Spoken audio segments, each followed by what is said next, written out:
Oh yeah.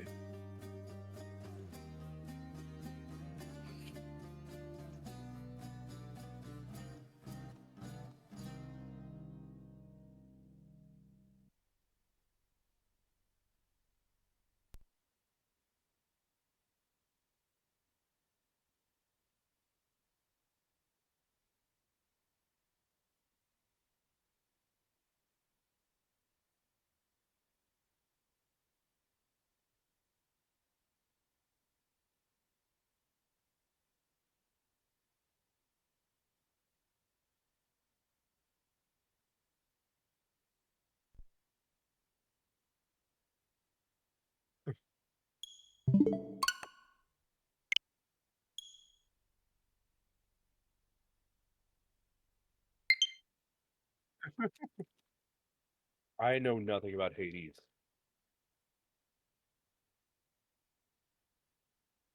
I know it has inspired a lot of thirsty bisexuals.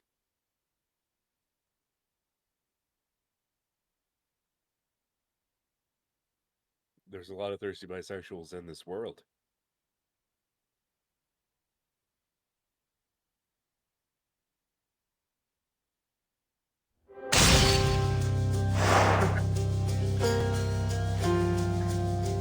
Nice, nice.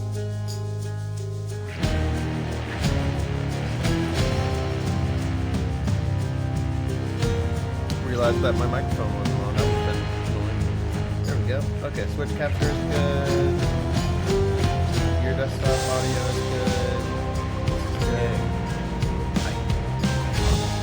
Yeah, we're good. So I've played this game for a while. I've made 162 attempts. Yeah. This is maybe my number one game of all time. Oh really? It's gorgeous. Look at it. Like, everything is vibrant and beautiful. Every conversation is fully voice acted. All of the character designs are wonderful. There's a really enriching and emotional plot to this game. Everything about it is good. That's good. That's awesome. Yes, Misty. Are you mad that you can't get higher in the closet? Yeah. I can't let you up there, sweetie. Oh, no. Coffee. No, thank you. She's like eyeing the top of my closet right now, like, I'm gonna jump on that door. I'm gonna jump on it. Because I can. Yep, there she goes. Oh. I'll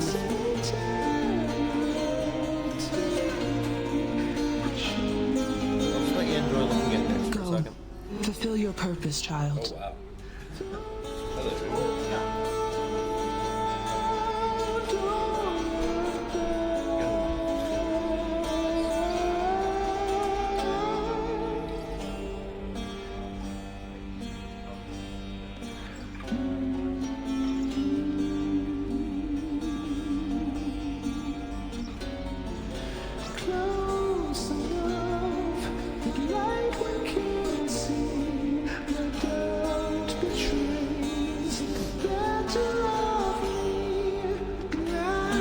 All right, I'm I off. love that the overlay chat.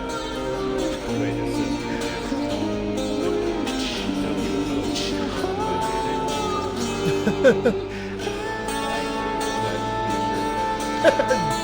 W Hose! Hose be winning with the By Panic. Clearly. Also, the music's amazing in this game. I cannot talk right now, my friend, for I must sing. Orpheus. Yeah, I love the story of Orpheus and Eurydice a lot. And so when Amelia and I saw that Orpheus and Eurydice were in this game, we freaked out a little bit.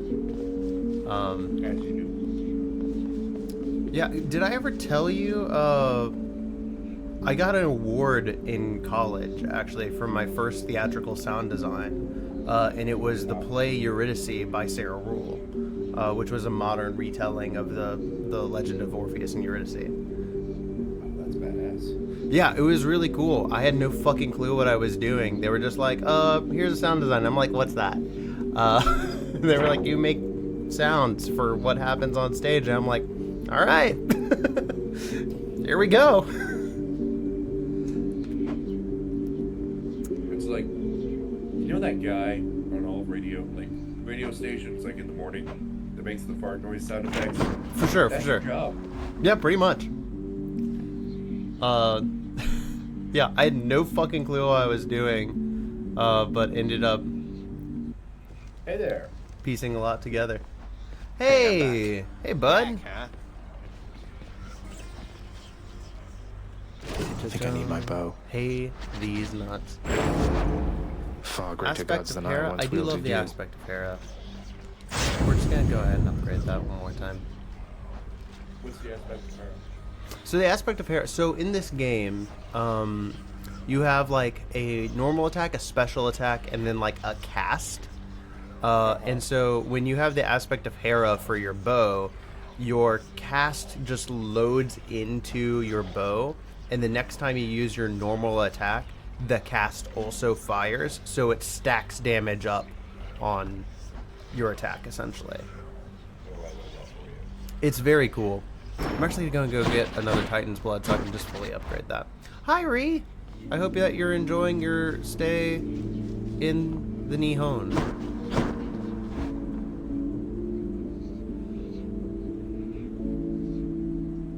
Hello. I don't know who he is, Yeah, Ree is Phil's partner. Lots for but... sale. Oh, rad. I'll take it. I'm Ray. I like Transformers. Here's the Emperor. That's after your fucking video essay that you posted in chat the other day. I feel like that's a solid. I'm serious, man. Transformers is a little bit of an understatement. I'm serious. You really should just like make that a Patreon thing for $2 creature feature. Ray explains the Transformers universe would be fucking killer, actually. It's just me. Far like, greater gods than camera I on once me. wielded you. Like, there's no VFX or anything like that. No like pop-ups, so you know what I'm talking about. It's just me talking for 4.5 hours straight. No edits. That would be very funny, but I also would really like if you just like every time you mentioned a thing, you just picked up a different toy and they were like, so this guy, this motherfucker right here, just kept it still like all very like low tech, low like low editing and just physically showing the things. I hate how well I could do that. Actually, I have quite the collection. It would be But like I a just expanded on it. It'd be like a Brian David Gilbert video where he just like has all the like printouts of the things and like starts posting them to the wall. Oh my gosh, if I had one of those, it'd be my life would be If, you'd, so great. if you were allowed a cork board. Yeah. Which I have one at school that I never use. But that's, I mean, I just post athletics. That's what you do in your off time. Yeah. Alright. Okay. So I got paid today, so I was like, cool. I'm going to fight the crushing, ness of the world by buying 2 Transformers. Nice. What Transformers did you buy? I can't remember his name. I think his name's Rumbler. I'm pretty sure that's his name. He's so you know how Soundwave Mm-hmm. is like this tape recorder, and he always like shoots cassettes out of his chest that transform into things. Well, one of those things that he shoots out, excuse me, is just a little robot man with like jackhammers for fists. Okay. And like his whole tactic on the field is that he punches the ground and makes it like rough terrain for everybody to go through. Oh, okay. Like, yeah, analyzing Soundwave as a character and like his tactics on field is like just like a master stroke in all things Rogue, because like he's a communications guy, so his whole thing is like sitting around stealthily and like listening. But also like he's got Laserbeak, that's like a cassette that turns into a bird that will just fly into people's bases and just like listen, observe, and then report back. And then he's got I want to say it's Prowler, but I'm probably wrong.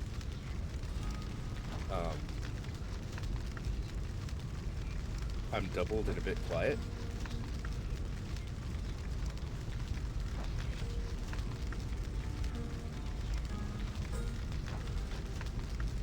Okay, what about now? How is that? I turned down the... I could probably also just move my microphone closer and turn down Yeah, I the can gain. probably move mine closer too. Awesome. We fixed the doubling. Nice. Yeah, I Not just loud turned down my enough for you? speaker slightly and then also turned you up. Yeah, it's good that you turned me up and not off, because that would be a different stream entirely. Yeah, no, that's for, well, when you That see ought to liven things Poseidon. up. I don't know. I don't know your tastes. Yeah, that's fair. I'd like to think I have a varied palate. You know, I would roll anybody out of bed.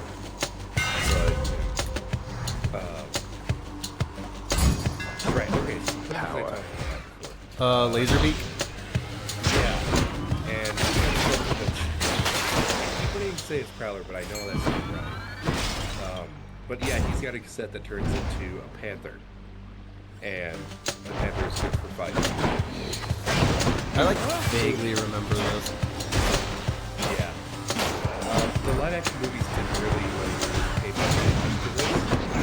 So they like so reinventive. His alt mode in the movies was satellite, That's mine. and so he could just like get telecommunications that way.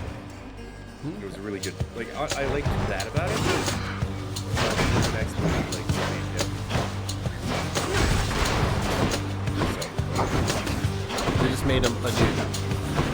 Yeah, I mean, he was the villain in the movie, but yeah, his whole thing was just really good. Did the Autobots Not hard, actually. Seems Yeah, you're remember- getting somewhere, remember I little talked about, nephew. like, Good. favors, like, Here, there are allow so your much favorite potential. uncle to... But it's just like terrible looking bots. Like, first of all, they're all like basically skeletons with tiny plates on them. It just doesn't look good. And then the story kind of gets lost in like all of the stupid dialogue, and you get characters that are just like, I mean, it's really going for like that very Yeah. and yeah, I just can't stand it. Although the Bumblebee version is better, like I haven't seen Bumblebee, actually, and I kind of want to. it is really good. I was surprised about it. It has a scene on Cybertron that is so good. Actually, getting scenes on Cybertron is very surprising, honestly. Ray's better game audio quite hot now. We're getting into gameplay though, lol. Okay. Thank you, Phil. I will reduce that by 3 decibels, and we'll see how that sounds. I am so appreciative of how good you are with audio stuff, because I don't get that, which is terrible because I'm a music person. I have done many a things with audio and podcasts. I've been on a Lady Demeter. podcaster too, but Did you yeah, detect I perhaps do a not know, certain spirit-shaking like, anything, chill and I think it's within a the prime air, example young of Zagreus? how you don't have to build a character like that does a thing, but it's not good at the thing. I think that's me. I'm a mean Bill. 6 Phil to 9. wants you Okay. to reduce it by 69. 6 to 9. Okay, I took it down to 9. almost 10. So we'll see how that goes. Yeah, I mean, a lot of it is I used to run. Ooh, I like Demeter. She was pretty. even this though is she's- stronger, so I'm just gonna go ahead and take that, Good and damage we'll I must pick accept. up another Poseidon boon later. I ran live sound while I was in college also. One of my favorite little stories is I got to run sound for the metal band Diamond Head when they came through Missouri. At this like tiny little bar that I absolutely adore called Nathan P. Murphy's. And they blew the breaker actually in like the first couple seconds of their performance. So like they're starting their performance, they get like really loud, and everything swells up, and we see that all the lights in the venue like light up everything across the room, and then everything went dark. It was very fucking cool. That does sound really fucking cool. Although, I mean, if you were running the sound that happened, I don't know how much you can tell people about that. Just kidding. Phil says that I was right about the 69, so yeah. Hell yeah, brother. And then Phil says that it's much better G-Glass. Thank you, Phil, for being able to track that. You were blessed by the gangsters. Title dash or title strike?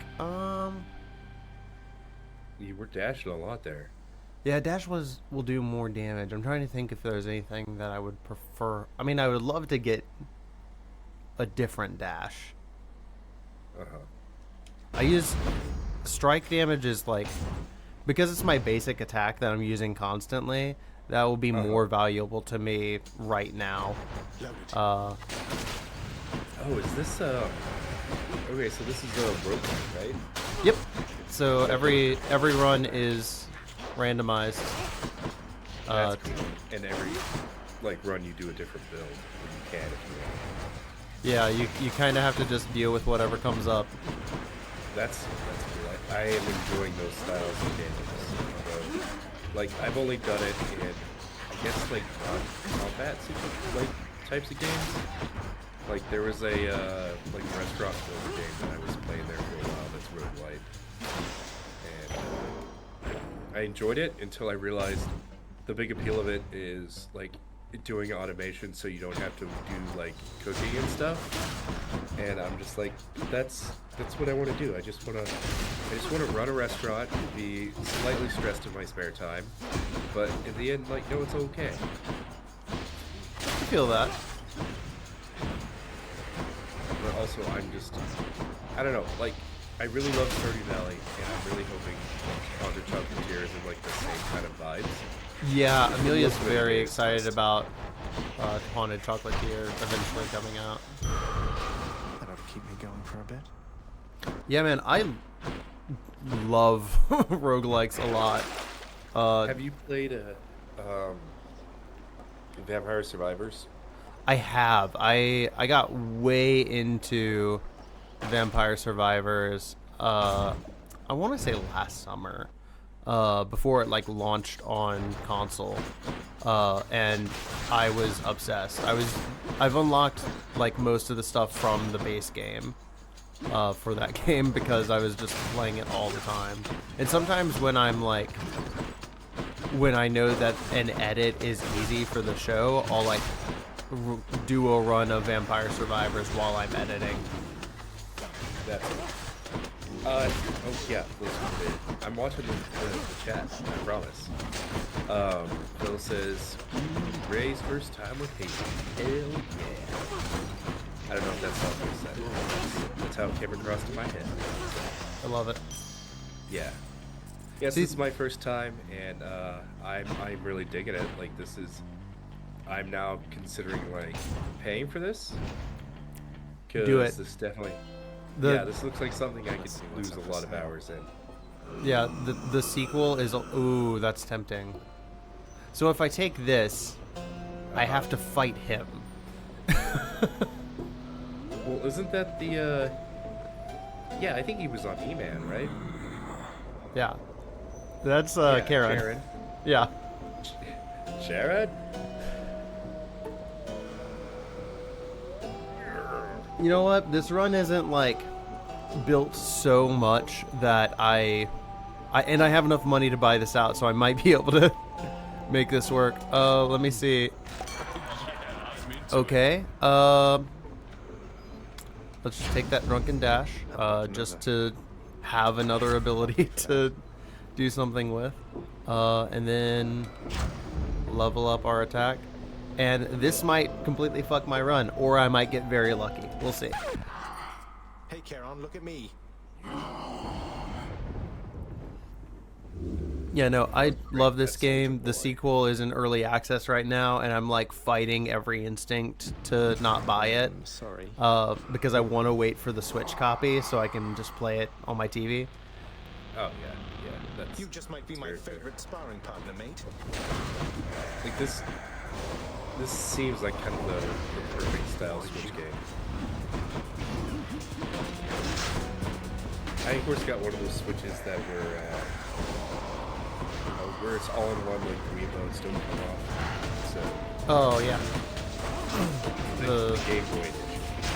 Switch Mini? The... What's it called? Yeah. Switch Lite, I think, maybe. Switch Lite. Yes. Yeah. Because, I mean, it was a cheaper buy, and like I was like, I'm not gonna want to get a game that has a lot of like me getting up and moving and stuff. I'm too old for that. Yeah. And then like like really wanted to get into Mario Party, but that's pretty much all that is now. So little regret, but you know I still love the system. I'll get that. Oh God! You just. Yeah, so I have 3 like lives essentially. Okay, well you took out almost a quarter of his health, so Yeah, this is gonna be a long fight. If I survive it.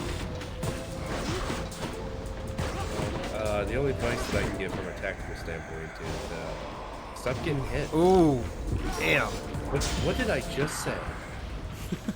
Motherfucker, if you don't... Jason, if you just listen to me.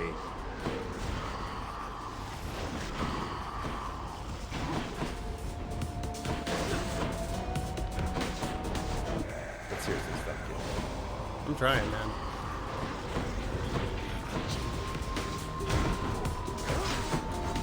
But yeah, so I got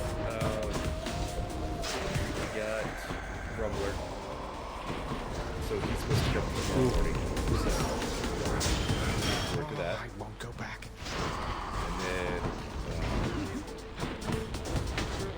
I'm expecting the other one I got was Ryan Pax, which is like Optimus Prime before he got like his Prime upgrade from the Matrix leadership. Oh, did Sharon just summon the Grim Reaper? That's not. I summoned the Grim Reaper to try and okay. help me. Well, that's totally fair. Because I remembered that I could. I remembered that this was a boss fight and that I could fight him. Yeah, this is when you break up like Honestly, considering I'm not doing too bad. How many lives do you have left? 0. This is the last chance. Okay. Jesus. You ever get smacked with a ore so hard you die? Funny you say that. Are you familiar with the samurai Musashi Miyamoto? I am not. How do you Okay, get so I'm probably strong? slaughtering the name or getting it backwards. No, that's pretty good Forgive me, pronunciation. Thank you.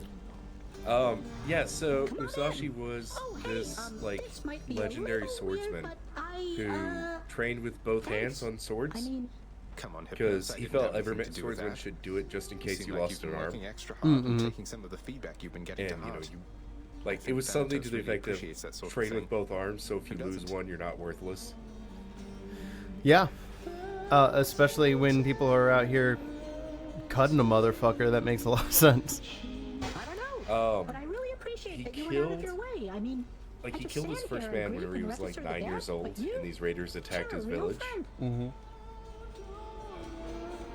Oh, thanks, Oh, Hypnos. Phil says I've never seen the Hypnos, Karan what's to fight. say you have really helped the thought of my Somehow coming laughed back my here time ass after off. time. That was wild. Painful death by death Yeah, it's would be inherently abhorrent. it's a doozy. I think I've beaten him help. twice. So I wanted you to have this. In the entire time that like I've tried to even do it, because you don't always get the Kieran fight. It's like a 1 in 4 chance after you like get far enough to unlock the ability to fight him. Anyway, sorry, the samurai. Musashi, yeah. So he's got like all of these stories about just how But great of a wait, swordsman he was. Ambrosia, you're not Because like supposed to he have he this went here. undefeated, We if can I both remember get in a correctly. lot of trouble, and And I noticed that you haven't yet returned one of the more bottle to famous me, which stories I'm about going him to take as was an like the indication that samurai you're going to challenged hang him on to a it. duel. oh, And he was like, okay, well, there's an island out there. Meet me at 4 p.m. and I'll fight you there. And the guy's like, okay. And so then, like, they depart, and, like, around noon, Musashi, So like, what paddles even out happened there when you all lost the your way. job, Dusa? Did you have And, someplace else to like, sets stay? up on the beach, Was and everything this all guy, right? like, is, like, rowing. And at Ford, like, he gets tired whenever he gets there, and by the time he gets there, like, Musashi just, like, takes an oar and kills him with I it. just couldn't believe it. I felt lost. But after a few days, I'm probably getting these stories wrong, it but opened up my eyes, you know? Suddenly That's I very understood funny. myself and it's not very far off. Like, I know, so tired. I think I really needed the break. it's like the oar thing's been referenced a lot in like certain fighting games. Mm-hmm. So Surprised you wanted to come back if to I work after something remember like right, that. like Wouldn't you be totally fed up? Burned out well, on the whole samurai thing? that you can play as in Soul Calibur, and I can't remember his name right offhand. I apologize. But Wouldn't know. Soul Calibur had this like gimmick where you could like fight with gimmicky I weapons, love this work too much to get burned out. and Prince. for the samurai, That's me. he would I know there's use more to an being oar. alive or being dead And than whenever you just your hit people work, with it, like but it I'm would make like absolutely ocean with sound, me. like waves And besides, sounds. if I don't push myself from time to time, it was a how can I reference ever to know my that. limits, right? That's very funny. But if you go too far beyond your limits, things can get bad. If I Believe remember me. right, he's also I mean, in you like almost lost the all of job you the care so much about. Dynasty Warriors games. He's You're like right. the legendary I like need to be more careful after not you to push beat myself everything too else, hard you too get often. him. Hey, Oh, that's cool. would you tell me Yeah, if I go too far and with work he's again? like all of his stats are like incredibly good. high, I will. and he uses 2 swords, Give me which the is best great deal in a you've hack and got. slash. Give me the current special. Okay, so thing I just noticed about your character, whenever you was talking earlier, is that his name is not Hades, he's Zagreus. Yes, So it's one of those kinds of games. he's the son of Hades. Oh. Yeah, Is Persephone his mom? yeah, actually. Okay. The whole plot of the game, massive spoilers, for anyone who hasn't played the game or wants to like learn the story, but it starts with like them saying that like his mom is Nyx, and then like he steadily figures out over time that Persephone is his mom and that she's on the surface, and that's why he's trying to escape. Because it's his mom's weekend and his dad's being a dick. Pretty much. Like, you know. Yep. Yeah, he can't come see you. He's grounded. Sorry. Yeah, there's a whole bunch of like inter-political play kind of going on there. Gosh, What's I going love on, that. Sketty? So I love drama with the gods. That's Care to accompany? yeah, that is right up my alley. another thing that like you would love this.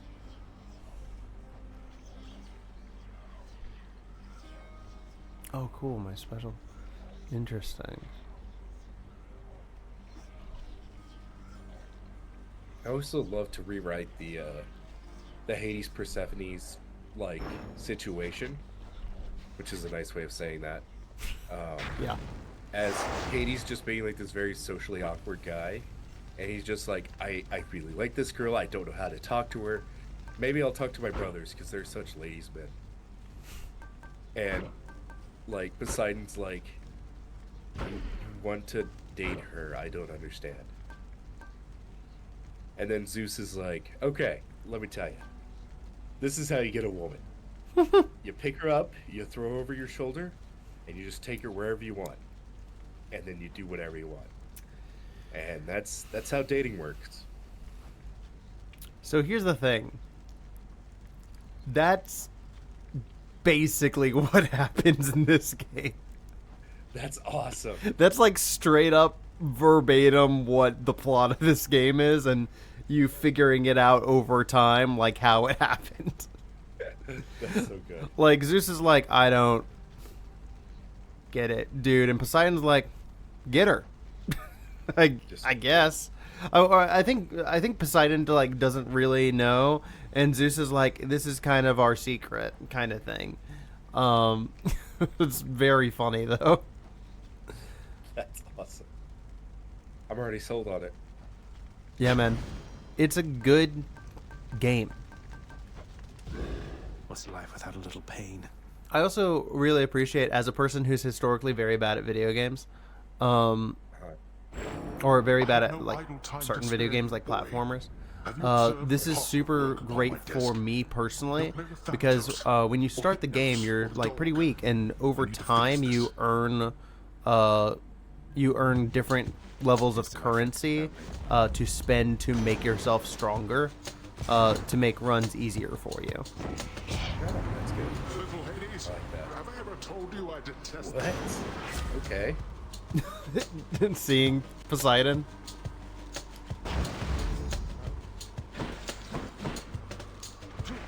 Oh yeah, yeah. Seeing Poseidon, like character design, personally would have made him shirtless, but you know that's me. Yeah. He's mostly shirtless. Mostly shirtless. It's breast up. Brimstones. All right.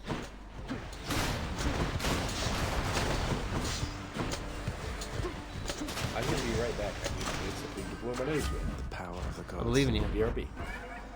Let me have it. I'm gonna go talk to Chaos and pray that he has a new boon for me, because there's one type of Chaos boon that I haven't gotten yet. Damn. Do I use a reroll on this? I'll use one. Any other blessings, maybe? Nope. Okay, so you'll face a lot more people, but your special will do more damage. That sounds actually great, because this build is kind of based on using the special a lot.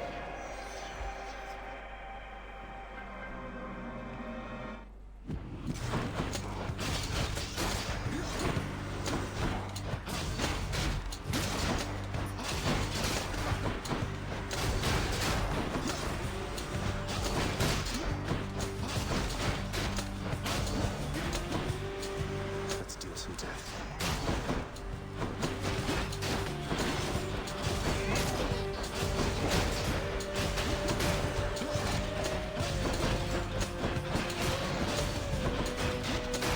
There we go. Okay. Thank you, Chef.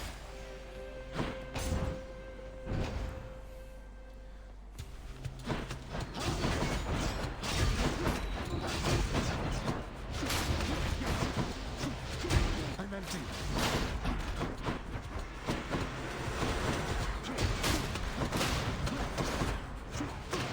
Not yet. Sisyphus.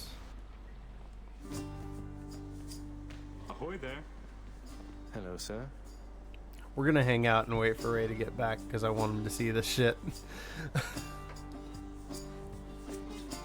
This might be also something that you haven't seen. This might be another new thing to you, Phil, because I didn't know this until very late in my run, that you could build a bond with Sisyphus, which also requires talking to the boulder.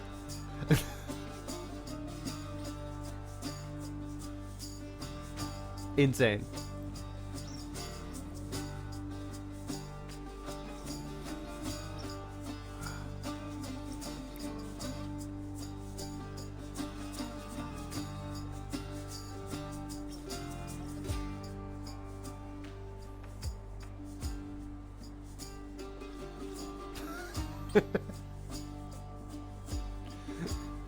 Yeah, when Ray gets back, I'll show you guys. I also like his little face.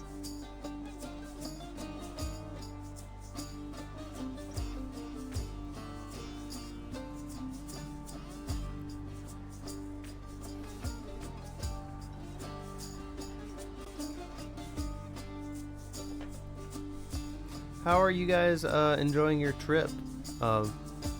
Still out in the mountains, as it were?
Tokyo's pretty rad, I hear. I've never been. We're having a good time. We're still in Tokyo, actually. We're heading out to the mountains on Monday. Cool. Yeah, I'm glad that you guys are enjoying your stay around. Yeah, The I would have mountains on invited you Monday. guys out to the Ruby Room last night if I had known you were in Tokyo. I went to a show out there, and it was very good. There were a lot of really cool bands and people. Oh, cool. You were at Disney. That sounds really fun. They were sleeping in and recovering. Absolutely, dude. 3 days of Disney is a lot of Disney. Yup.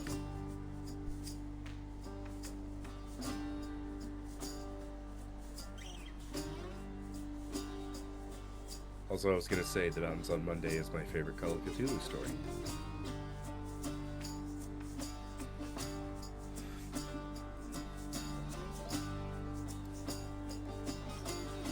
Yeah, maybe next time you're in town, there might be a show at the Ruby Room. We could all go, because it was a really like tight little place. Yeah, lots of sun, lots of exposure to the elements at at Disney. And it's been hot the last couple of days too. How hot's it been? Like in the upper 70s. Today's gonna get up into the 80s. Which is like, yeah, it's May, but like that's still kind of warm for May. Yeah, I mean, it was in the 80s here, and it was humid. Yeah, that's the other thing, is that it also gets very humid here in Tokyo, so it's just gross. Yeah, it gets stupidly humid here in Oklahoma for not being near any big bodies of water. Yeah, right. So I wanted to show you this because it was your 92 in the sun in southern Missouri. Also, hi Emily. It's wonderful to see you. Hi, Emily. I don't know if you know about Hades, but I'm sure that this is something that you and your husband would love because it's Greek myth. So I wanted to show you. This is Sisyphus and his friend Boldy. And the way you build relationship with all of the characters and gods throughout the game to like unlock higher boons and things like that. But one of the things you do to talk to and get in a relationship with Sisyphus is you talk to the boulder. And you give gifts to the boulder. Please accept this humble offering. I mean, they are kind of a package deal.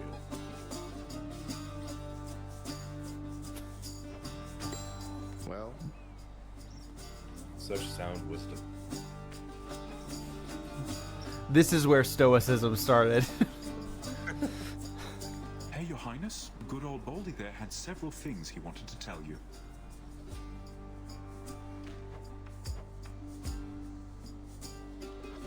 Thank you for listening to him. With all that said, I think I've got something for you right here. Oh, I've actually maxed this relationship. That's awesome.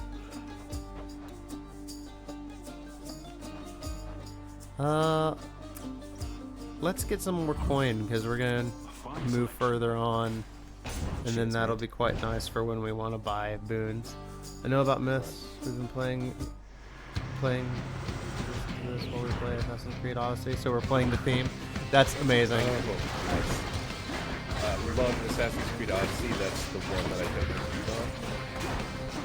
And it's hard for me to play any of the others. I haven't tried that one. But like playing Origins just feels like a step backwards. And then I haven't really played the other Assassin's Creeds, so but I've heard that it's not the same RPG as design. My dearest So little I'm, like, godling, how less fares interested in everything it. with you of late? I love to Hello. have these little Hi, Aphrodite. interactions with you. Yep, there she simple as is. they are, Love- for they have Love that brightened pink many hair. of my She evenings is rocking here. it. Oh yeah, the map is huge.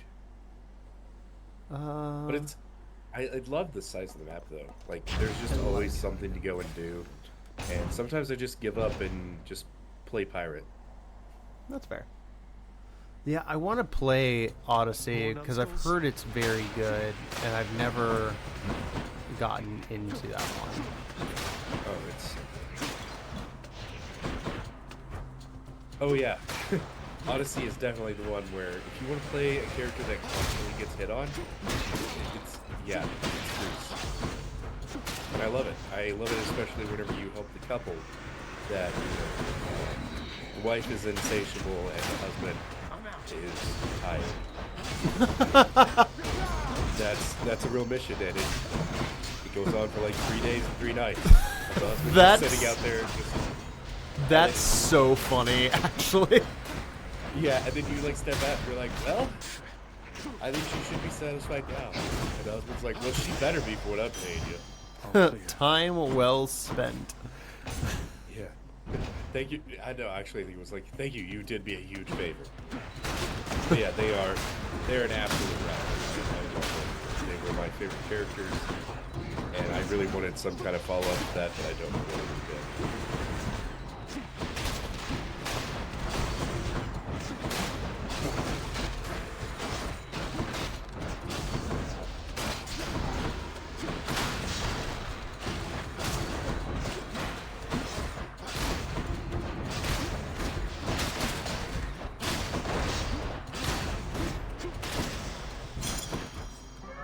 The curse of chaos has expired. Cool, now we're gonna get big specials. Let's spend some money. Spend some cheddar. Fish. My brother is sending me TikToks. I watch TikToks. Another metalhead. Ooh. Hammer, please. I'll take this one. 200 damage, striking foes from behind. Base 90 damage. I don't really feel like reducing my health.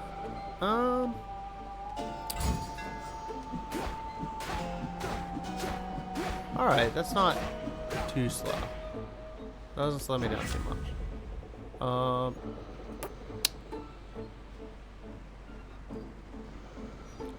Let's see if we can get something What else better we on got?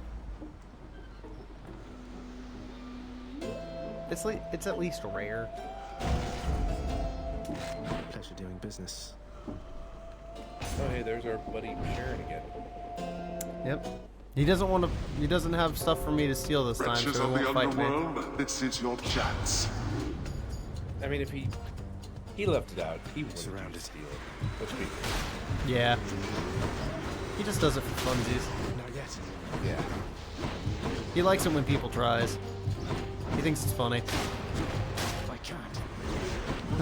It's cute that you think you can steal from me.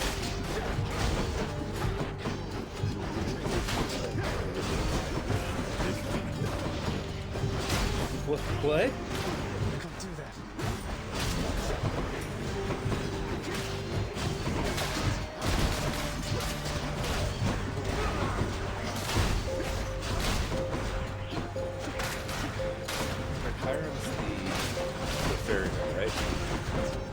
What was it? Karen? Again, you make a mockery of me. I don't The think I'm person understanding. The person that you fought earlier and died from. I bet Karen. Yeah, that was knows all Karen. this. Yeah, that's the ferryman, right? Yeah, that's the boatman. Gotcha. So that makes the ore make more sense now.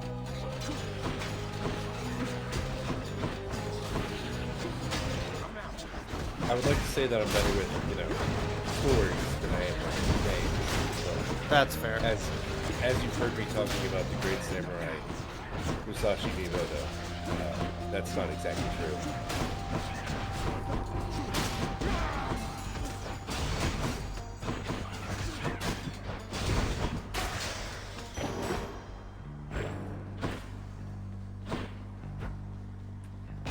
Man, more money. Let's go.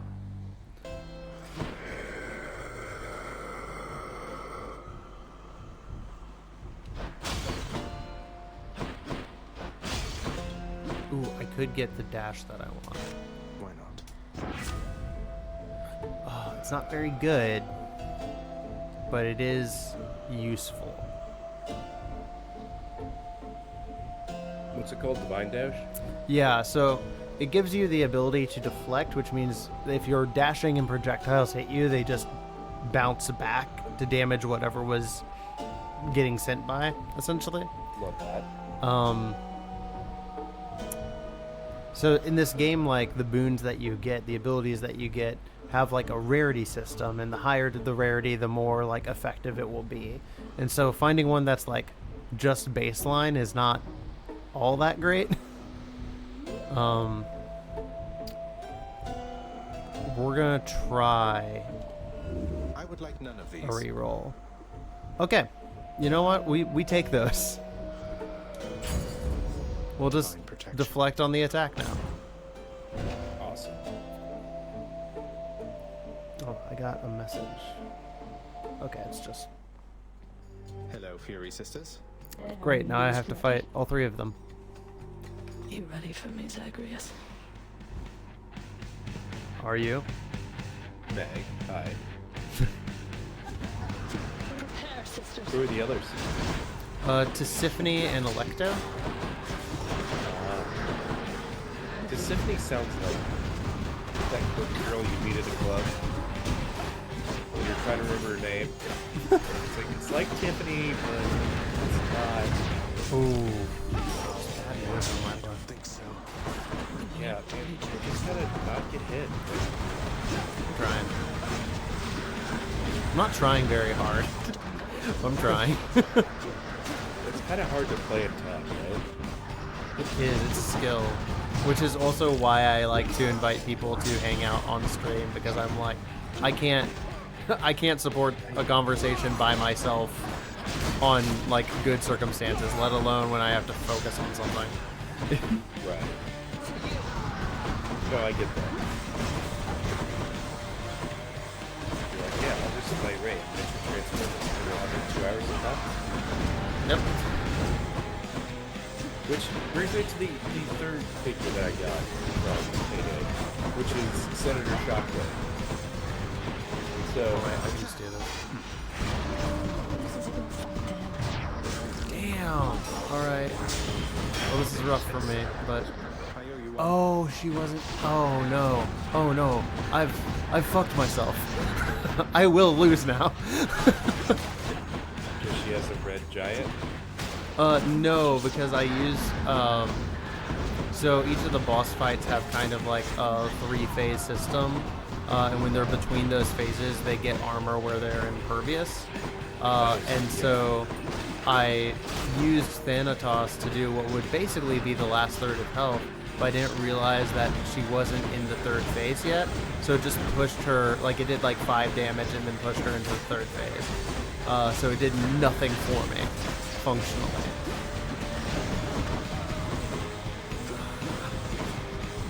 Oh yeah. Yeah.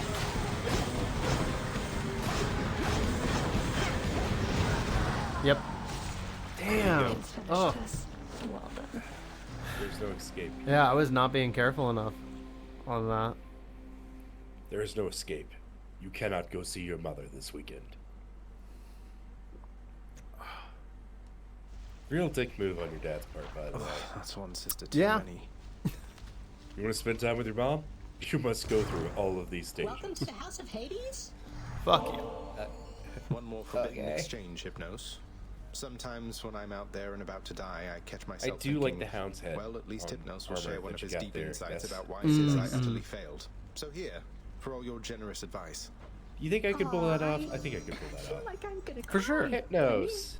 Hey, All you're my my favorite advice is Pokemon. free. Only He's not a little really. Really doesn't sleepy have to guy. do this. Is your favorite Yeah. Pokemon Hypno? Even if it No, is my favorite highly Pokemon is illegal. Magnemite. I Like, if I had like a little buddy Pokemon, it'd be Magnemite. But like, pretty much every team that I've had You since what? I went back to Pokemon think has you had could be my Magnezone on it. I'll have to give I that feel a shot. that. I don't Hey, there like you are. Magnezone's So is it design. true, you know, I prefer about you and Magneton, Thanatos? Because he told but I'm that sure is a whatever it great is he said is Pokemon. complete- Whoa. Really, I do not like Magneton's design. Here's that boy.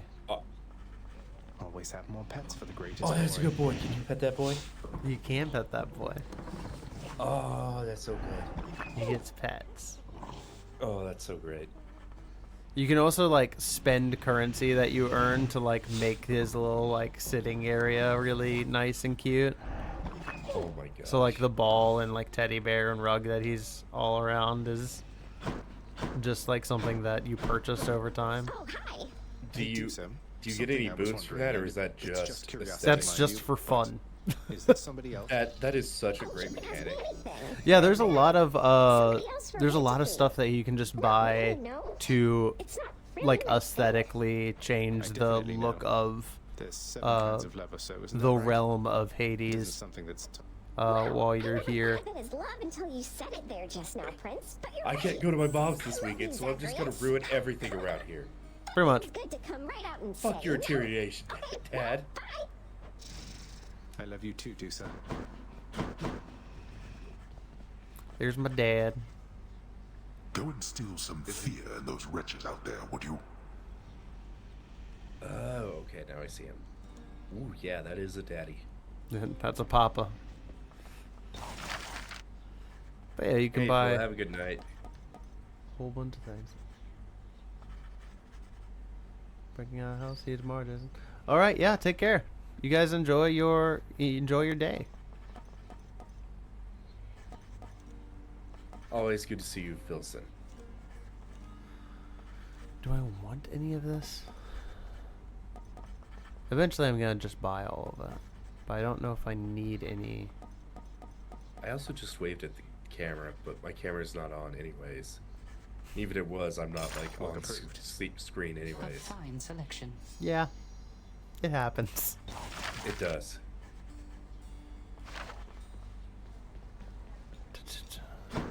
Oh yeah, I can give. So when you catch fish, you can give it to Here's what I caught the lately. cook, and he'll give you some Seems currency fair for it. What's this stuff?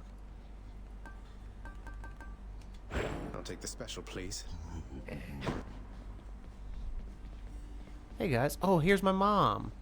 Nyx was just telling me some more about your early Oh, days, hey. my son. Ooh. She's I like her so design. pretty. Yeah. Yeah. Like, platonically like her design.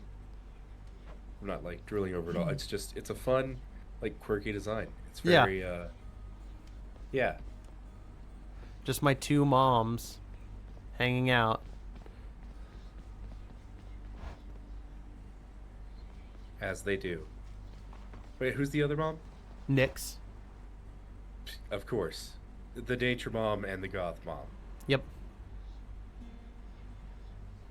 Perfectly balanced, as all things should. As all things should be. Da da da da da da da da. I don't really like using Ready, this. Exegriff? What is it? Exegriff? This is called Exegriff, and it's basically like a fully automatic machine gun. Lovely. You may not like it, but that is exactly up my alley. Yeah. After you reload, next hot is it powered?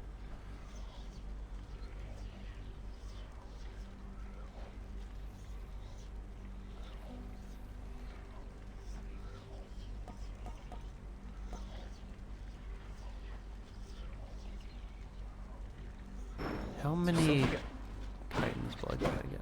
I'm just talking to myself and thinking like out loud about the currency exchange. Oh, okay. I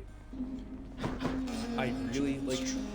I've been invited to an OSR like mega dungeon campaign, which sounds pretty cool, I guess. I'm not like wild about OSR, but what I do love about it is there's so many games out there that are like compatible with each of the OSR systems. You can do a lot with it.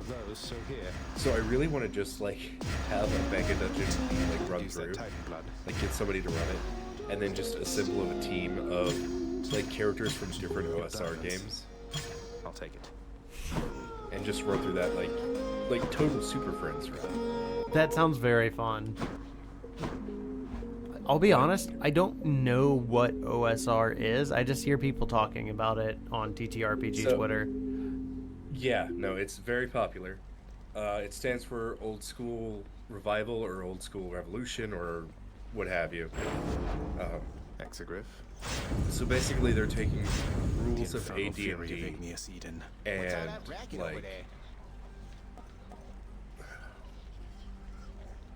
like streamlining it a little bit, but also like staying true to the heart and putting it into different systems. So like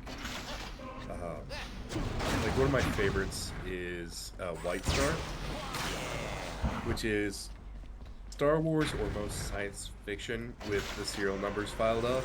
Oh, hi. Okay. So like you play Star Knights who, like you can play a Star Knight who's hunting down Void Knights or just trying to go around and do general good. But I do like it because people have like added expansions to it. So like you can play a squirrel Star Knight that's just literally a squirrel with a lightsaber. I love it. And they do have this option of having this whole like backstory of like, you know, culture and stuff, or you can just completely ignore it and just be a squirrel goblin with a lightsaber, as you should.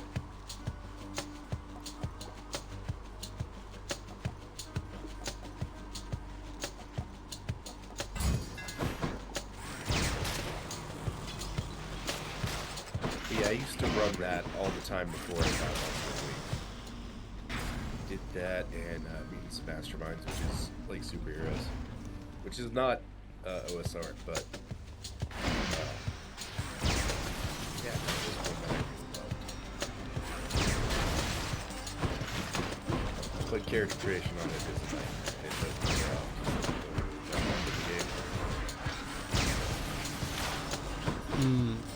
for Mutants Mastermind. The OSR has you leveling up to like 10 levels, I think. The awesome bounty of the sea is yours to...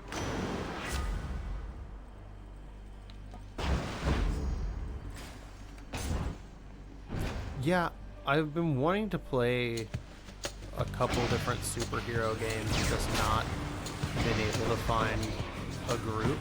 I've been thinking about it, and I was wondering if maybe you and Cap would be interested in playing Anyone Can Wear the Mask, which is that's a 3-player game by Jeff Stormer of Party of One. And functionally, like, one person plays the hero, one person plays the villain, and then another person plays the like setting and all the NPCs and like everything like that, the city itself. But it's all like, it's a card-based system.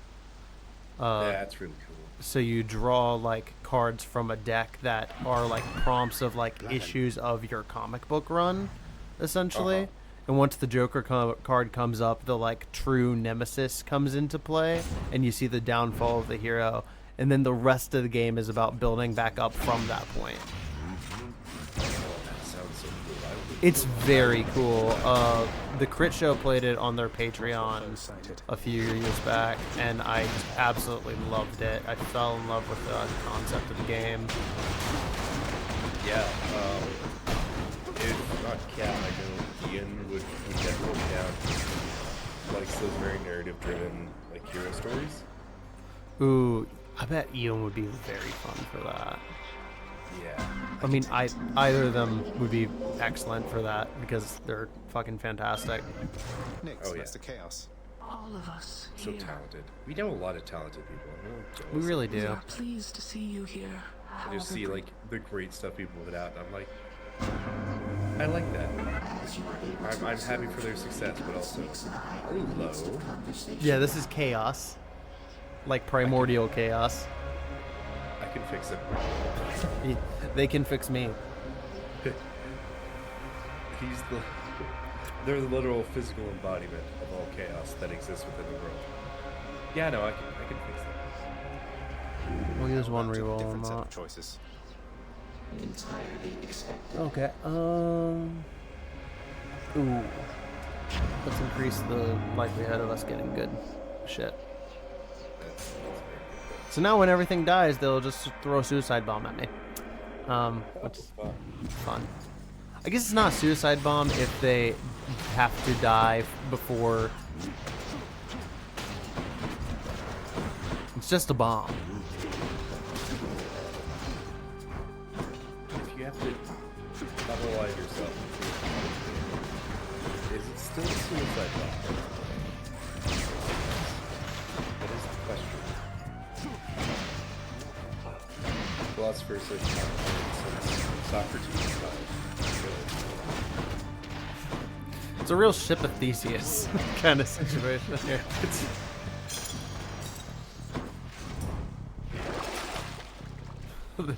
It's the ship of Theseus, but the answer is incredibly obvious. This. Guy who's only watched Numbskulls. WandaVision.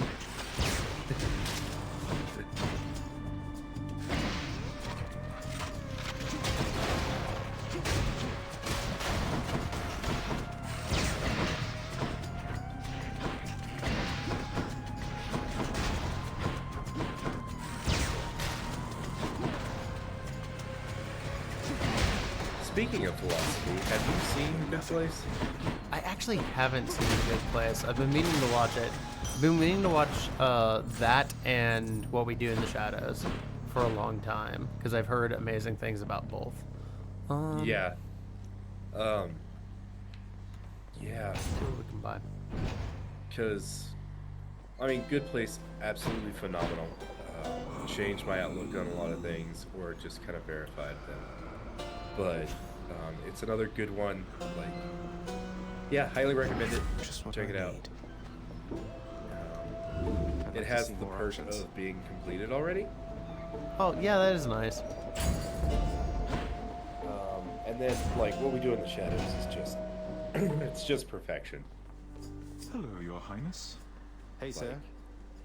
It's so good. It's You take it's good Taika care of Waititi, Sisyphus there. so. Which they have, like, the original one, I think, is on We should Amazon. have something that ought to come. Because it was from. originally a movie. And then they Yeah, I've adapted seen it. that. Say no more. That was a movie. The movie is really good, but the TV show's better. Fair. Because, I mean, like, it's not that I don't love the cast of the movie. I don't love the movie's phenomenal. But the TV show cast and characters are just next level.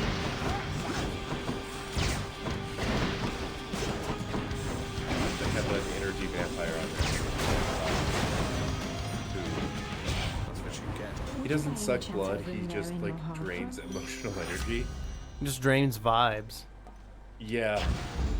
And he's like, you know, there's one of us in pretty much every office, DMV, you know, you definitely know us. And it, like, cuts to, like, him just, like, steady, like, at somebody's desk, like, sitting on it. And he's just talking to them about, like fucking the history of printers. And the guy's just sitting there, like slowly, like, his head's, like, just keeps falling, like, more and more. Just losing his mind. That's amazing. And there's like a clip of him just sharpening a pencil up and down and like just annoying everybody. And he like looks at his camera and his like eyes just light up and he just grins really big. There we go. It was one of those like show only editions that really improved like their stories. Because Like the other roommates don't because energy vampires can feed on regular vampires too. So sometimes he'll like purposely dribble things just so he can get a quick fix. But I mean, the cast also has Matt Berry, who, like, I am such a big fan of everything Matt Berry does. What else has he been in? Because I've heard nothing but amazing things about Matt Berry. He was in the IT Crowd. Okay. He was the second boss that they had. Like after the first season, like the first like CEO they had died. It was one of those like the British equivalent of the IRS is here to ask you a few questions. He's like, okay, I'll be there in a second. And his receptionist leaves, and he just goes to like his office window and opens it up and just steps out. Oh my god.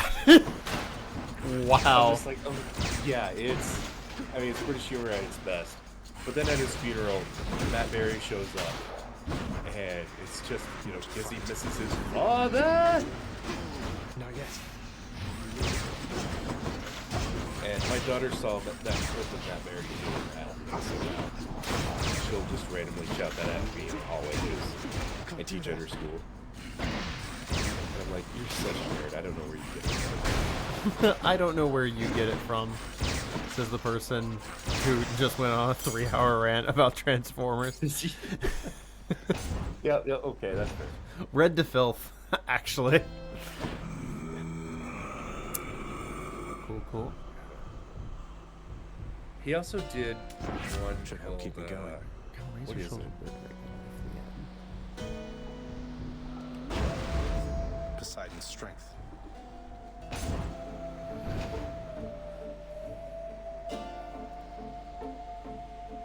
Oh, he did a show called Toast of London. Okay. Where he plays like this, like, sort of running out of work actor, and how he's trying to get parts and stuff, and his frustrations with his image and everything. You know, he's getting older and he's getting like cast for parts, and he's just upset with it and stuff like that. But yeah, he has this actor named Ray Burgess, and like anything that bad happens to him, he just blames it on Ray Burgess. He's just like, Ray fucking Burgess.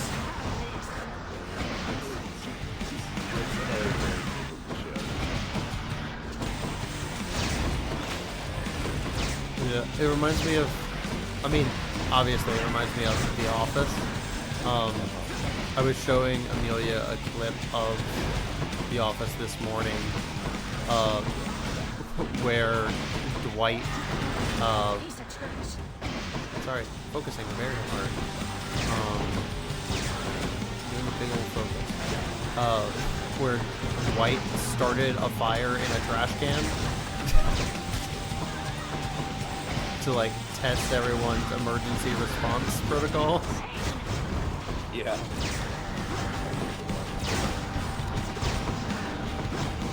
I'm probably in the minority that people enjoy The Office until after Steve Carell. That's fascinating that you watched that far and you have that opinion. Oh no, I watched it until Phyllis's wedding. And sorry, the cat in the ceiling was the best part of that. Oh my god, yeah.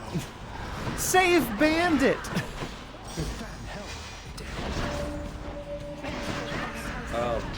But yeah, no, I watched it until Phyllis's wedding, where I was like, this is too cringe and too awkward. I literally this does not feel good to me to watch. I completely understand that because that's how Amelia approaches it also. And we were talking about it, like, it's kind of a show that, like, especially earlier on, you have to, if you're a person who is like very much picks up on like social embarrassment of other people and you're sensitive to that, it's a show that, like, if you want to enjoy it, you have to watch it in the background. Which one? Go with that. I had, like, back whenever I had satellite television in the old days, it was on, and so, like, there was nothing else on, so I turned it on, Yeah. and it was like after Steve Carell had left, and they were like trying to find like the new boss, and they had like a ton of like really great interviews and cameos and whatnot. And I really enjoyed that, and I just like followed that until the end, and I really enjoyed it. I thought it was a lot better after he left because they stopped doing so much cringe.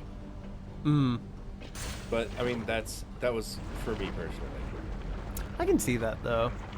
Yeah, the thing that is like the thing I enjoy the most about The Office is genuinely the actual like character development over time, which I feel is like really well paced. Yeah, I mean, I'll definitely agree with that. I'm not saying it's not a great, fantastic show. I'm just saying I can't watch the early stuff. Oh, for sure. I really love David Spader's. Yeah, David Spader's character in that show is very good. Like, where, I can't remember his name. I'm the fucking Lizard King. Yeah, that's like one of my favorite things. It's just such a wild line. I know. Like, my personality like, in everyday life is pretty mild-mannered. And so, like, I want to do that to a student. Like, you know, take him out to the hallway. Just really fuck with them.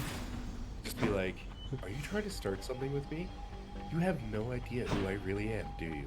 You have no idea what I'm Lizard like. Kid. No one would ever believe them. Yeah, oh yeah. I love, like, doing stuff like that.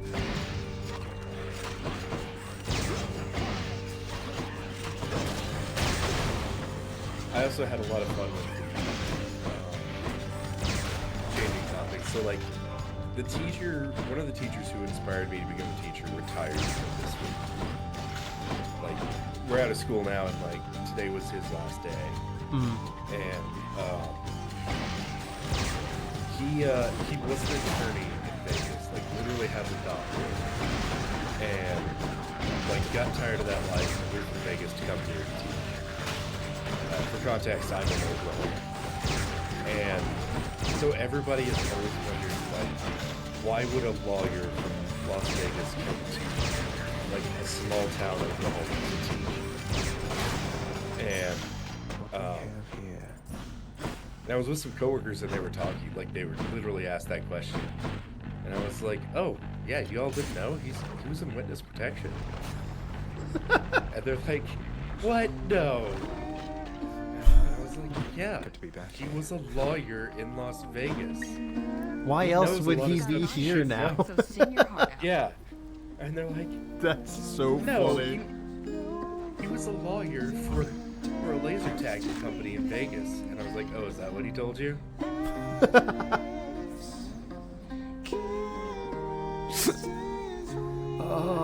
I get to going for about a good 5 minutes before I just kind of start cracking up. Just really. Yeah, I was like, no, he's got family in Osage County who are kind of older, so he moved here because, like, you know, it was close enough to be to the family if he needed be, but it was far enough away he could still be himself.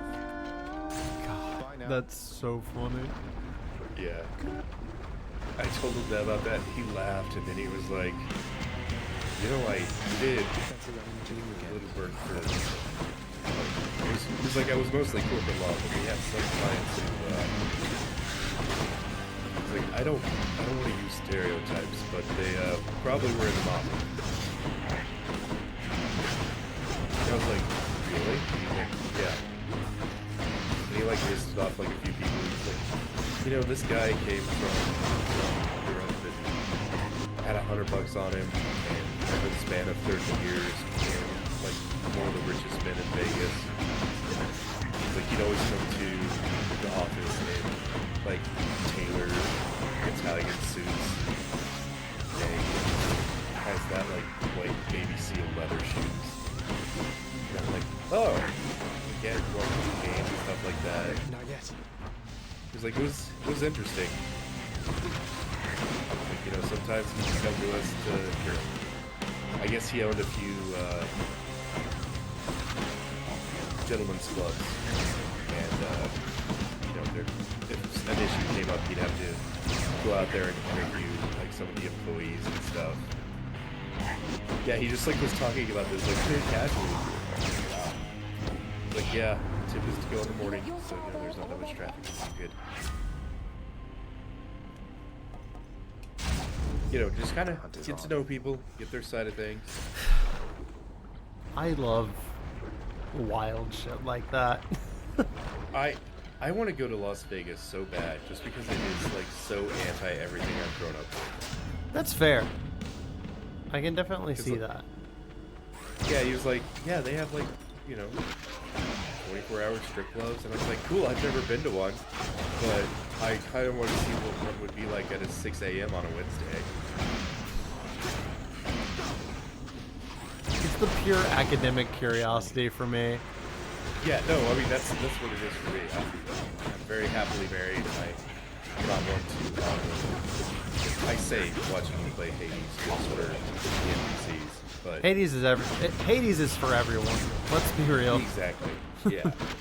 But yeah, I'm not like like going to a strip club to, because I want that kind of attention. Like I don't care about that. But should be something useful. I just want to go just to see what it's like at 6 a.m. on a Wednesday. I get that. What's their morning buffet like? Are there scrambled eggs? Because scrambled eggs are great for a buffet. It's actually very funny because when I lived in Springfield, Missouri, they're like went around a kind of like test of like, okay, where in Springfield has the best steak? And it ended up being the steak that was served at a gentleman's club, like off Battlefield. Like a 24-hour gentleman's club had the best steak in the entire town, actually. That is fantastic. It was so funny. Being like, this, like, have 2 Michelin stars and, be this big, like, spend like 5 minutes with a steak to plate it just right before it goes out, and getting beaten out by a nudie bar. Yep. Yeah, I had a couple coworkers when I worked at the mall there who would be like, all right, we've made our sales for the day, because we were all on commission. So they were like, we made our sales for the day. We're going to go get some steak. We'll see ya. And they just like wouldn't come back until close. That's great. They'd be like, no, Youngbloods, you got it. It's fine. We'll see y'all later. How did you like working for commission? I fucking hated it. I cried at work multiple times. I'm not a salesperson by any means. So it was awful for me. Yes, Artemis's design in this game is wonderful, and she has a new design in Hades 2, and it also is very cute.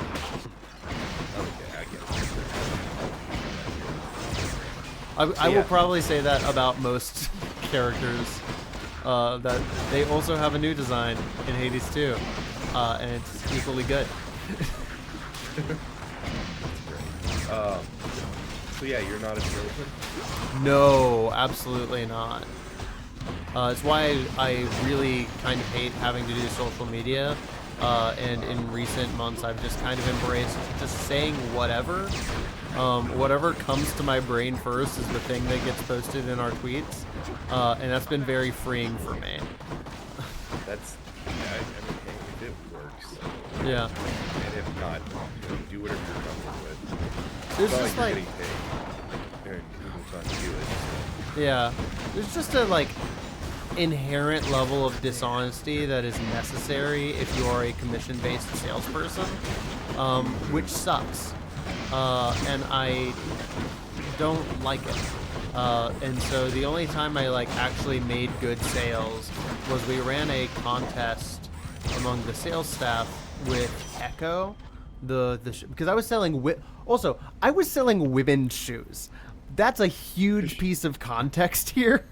I was selling women's shoes to people. So like we're like walking around with fucking like stilettos and like really nice. Hi, Pumpkin. really nice boots and things like that. And I don't fucking care about any of this. None of this is comfortable. They're like, No need to people are coming to beg. me You and just saying, think twice "Oh, next what's the time, most okay?" comfortable shoe?" I'm like, not fucking this. You know what is the most comfortable shoe? Echoes. I genuinely do believe Echoes are some of the most comfortable shoes I've ever worn, and I worked my ass off selling specifically that brand because we were running a contest that if you sold like 20 pairs, you got a free pair of Echoes, and I was like, I need this. They're the most comfortable pair of dress shoes I've ever had in my life.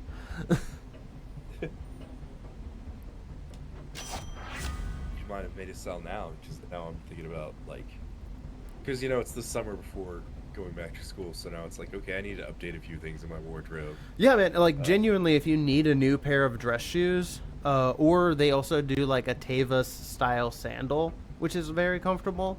Absolutely, Echoes are 100% the best, like, men's and women's dress shoe. And for men's dress shoe, it of course looks really nice because all men's dress shoes look the same. Styles don't really change because it hasn't updated since like the 1920s. For women's dress shoes, of course, it's a lot plainer and a lot of people don't like it because it's not as flashy, but they are very comfortable. And an additional like boon to that is that the insole is removable from the jump. So if you need extra cushioning or anything like that, or you need to pad it out, you can put things under the insole and like lift yourself up as much as you need. So it's very like flexible to what you need to have. That's good because I have size 13 feet and they're super wide. I have big flipper feet. So Yep, and they do carry those sizes because I'm also like I'm a size 12 and a half, like a 12 wide, and they do carry those sizes, especially online. That's cool. I have a lot of love for New Balance. I know that's kind of stereotypical because I'm a dad, but yeah, it's got this like design in it to where like it holds your heel. Because I have what they call a rolling heel, and it causes like the sides of my shoes to wear out faster than anything else. Because I just put all the weight on that. Yeah, I mean, like, I bust out the sides of my Vans and my... Ooh, hello. I should have figured you wore Vans. Yeah, I wear a lot of Vans. I used to wear Converse, and I don't anymore, really, because I just shred the sides of them because my footbed is so wide. Yep. Same here. Reduce damage or more Death Defiances? I'll take more Death Defiances for the sake of survival. Next island. Sir, are you guys fighting back there? Are you fighting? Pumpkin, you little shithead. There's like a window directly behind my computer where the cats like to hang out and sleep, and Pumpkin's chewing on toffee right now. I'm gonna remove him.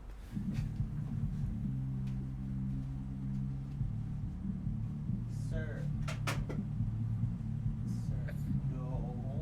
Don't bite Daddy. Don't bite Daddy. Is that Pumpkin? That's the... Here he is. Can you hear his snorkeliness? Yes. Oh, he has a deviated septum just like me. Mm-hmm. Bubba, you need to calm down. Why are you biting my nose? Because he's on her right now.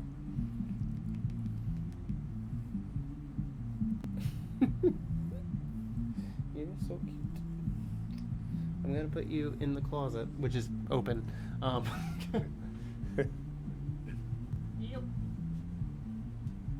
You heard it here first, folks. Jason puts people in the closet. It's true. Bully you right back in. No, so in a lot of Japanese closets, the like middle of the closet will be separated by like a large like shelf. On the in my like one of my sides of my closet, I have like the lower area is just for storage of like amplifiers and gig bags and shit that I don't need out in my office all the time. And then the upper level is just like I've laid out a blanket and hung some lights on the inside of the closet to make like a cozy little cat space. Oh, that's cool. Yeah, it's nice. Was the magma temperature Now we're maybe fighting low? Lerny, the skeletal hydra. I'm empty. Because he is orange. Yes, that's why pumpkin, right? Yep. I think that's good. He is pumpkin because he is orange and he was also born on Halloween. Like, he was born around the time of Halloween. I can't.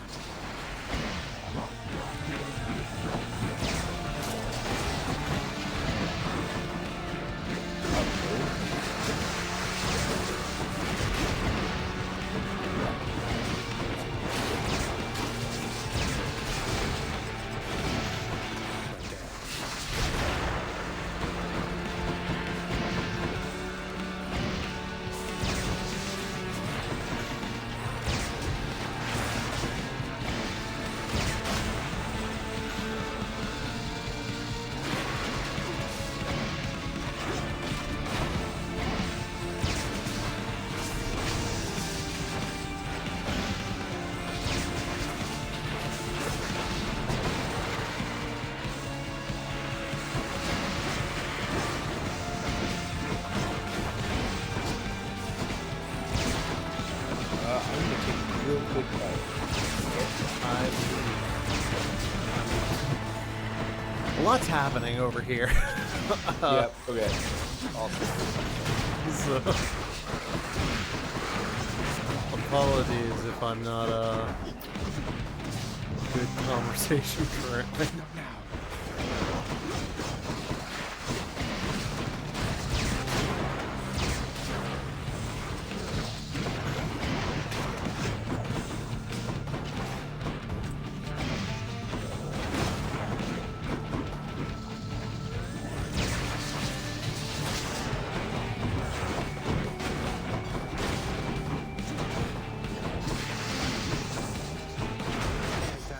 I got you. Yep. Lerny vanquished. We'll see you later. Enough. I need some fucking health. I am going to die.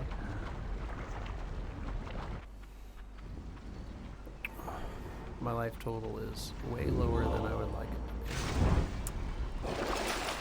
Don't get a heart. Let's get a random item. Hydra Light. What does that do again? 10% every time I enter a chamber.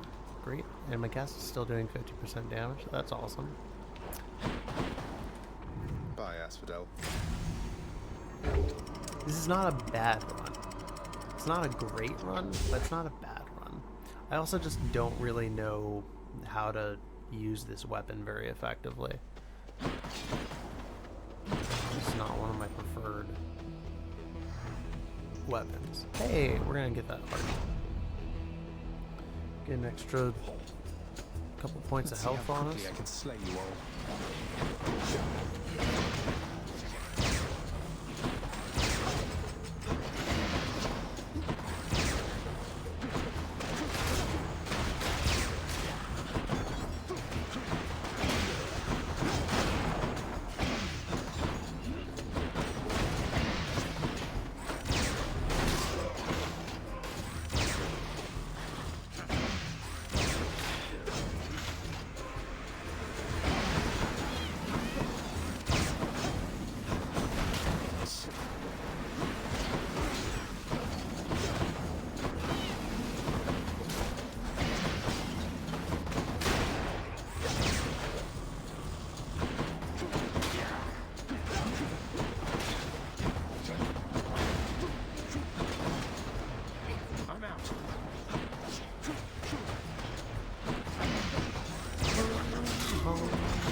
Let's upgrade our big fucking gun and see if we can make it a bigger fucking gun.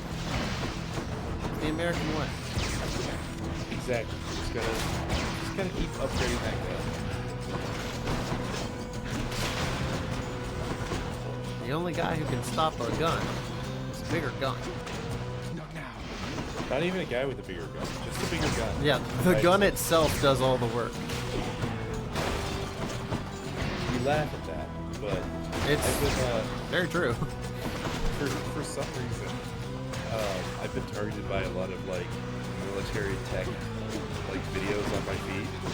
It's probably all of your G.I. Joe research. Probably. Yeah, it sucks. Yeah. Anyways, so That would fully rearmed. like I'm finding out that Russia and China apparently are still building very fast fighter jets for dogfighting, and we aren't. The reason for that is our missiles and targeting systems are now so good it does not matter how fast they are, because our missiles like can outpace them, is what I've been hearing. That is kind of terrifying. Yeah, like our fighter jets can pick up on theirs from further away and hit them from further away. Hello, Coy. Okay. So it's like one of ours could get them before like we're even on their radar. It all in one place, mate. Let's get. That's fascinating. I'm glad to know, Delicious. you know, the reason why I have to pay for, you know, any hospital visits and why my kid, I'm gonna have to get, you know, a second mortgage to send her to college is for that reason. I mean, that's cool.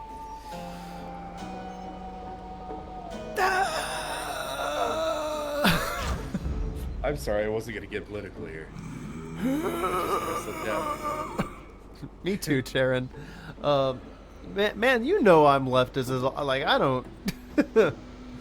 I'm cringing at the reality that we live in, not the fact that you're saying things against the American military-industrial complex. Yeah. We all know what I'm about. It's the destruction of a lot of powers for the sake of people being at peace and well taken care of. It's that big Yeah. picture again. And, you know, there's that movie that just came out about like the new Civil War for US or whatever. Yeah, that's just right-wing fear-mongering at its Yeah. peak. Yeah, I mean, the premise of it was really silly from the start because they were talking like it came from California, Texas, like joining forces and seceding, Which would never happen. never happened. Yeah. But if we're gonna talk about a civil war, like realistically, it's not gonna be civilian. That's my theory on it. I could be totally wrong. My theory is that if it happens, it's gonna be sponsored by McDonald's or something to that effect. Yeah, It's gonna be massive corporations buying it privately and inspiring people to join up. so Not hiring. what they've already done Yeah. by yeah, just but I mean, having lobbyists in government. Shall soon find it right, exactly. But I mean, if it ever like turned violent, like you know, you could have The shield of light. soldiers that look like NASCAR drivers, just full of endorsements, which would be interesting. Just in time. For Bow America. Pardon the That's interruption. that's my theory. I don't mean to drop down I the might mood stop by and whenever check death approaches. Death What's of- up, Thanatos? Speaking of Pumpkin, you motherfucker, if you don't. Death approaches. Its name is Pumpkin. Alright. I gave you a chance.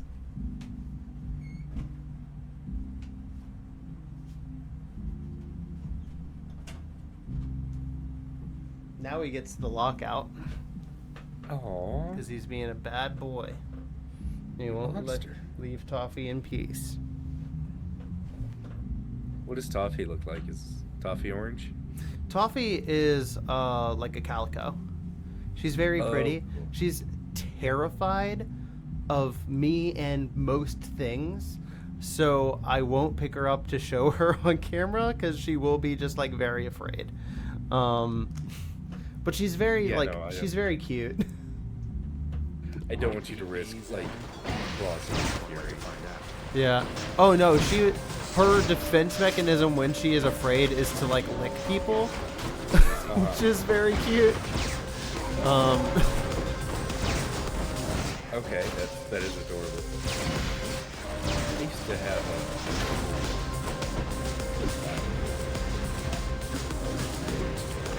I missed it. Best way like 2 years ago.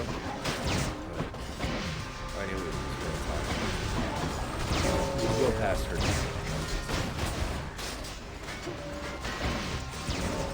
I got it from my brother.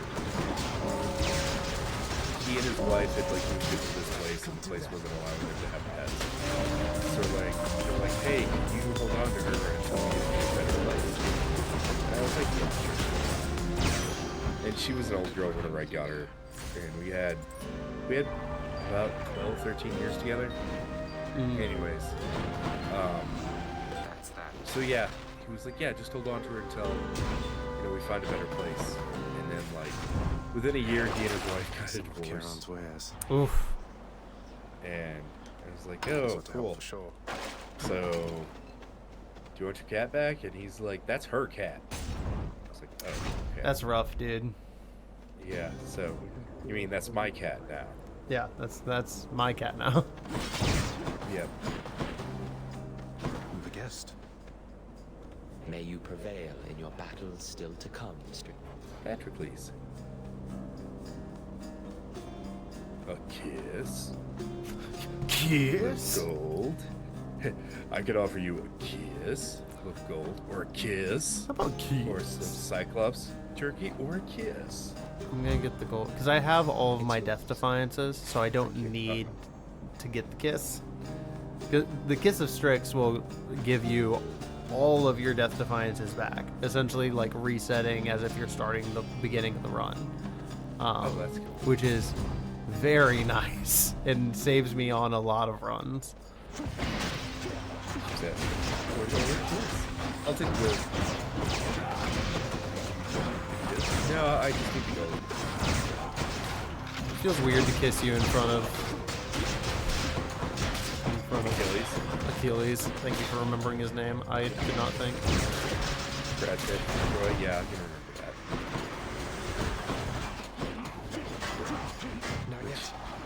I don't know, I was having this conversation with my wife about Brad Pitt, because we were talking about Interview with the Vampire, and if you haven't seen the new show on AMC, it is phenomenal.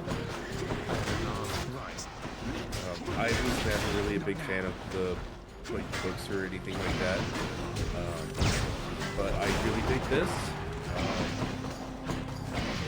I don't know, it's just really good. Like, I don't know how else to say it.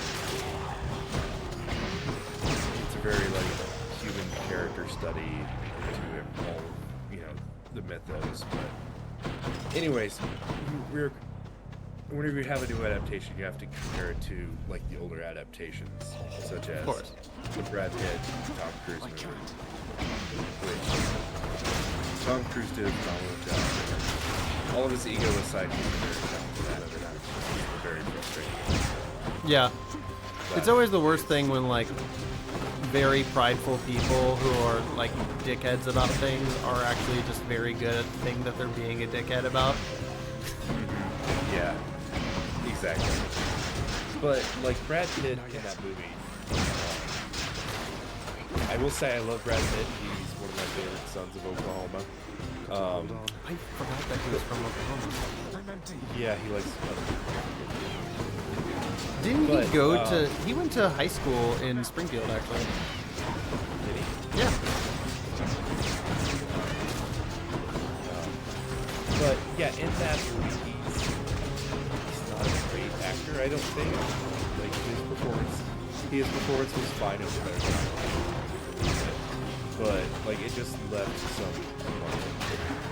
I think it's good about it. Is that a Tenacious D reference, or is that a real place? That's I think how Tenacious D got the name. Unless there's probably another Kickapoo somewhere in the continental United States, right?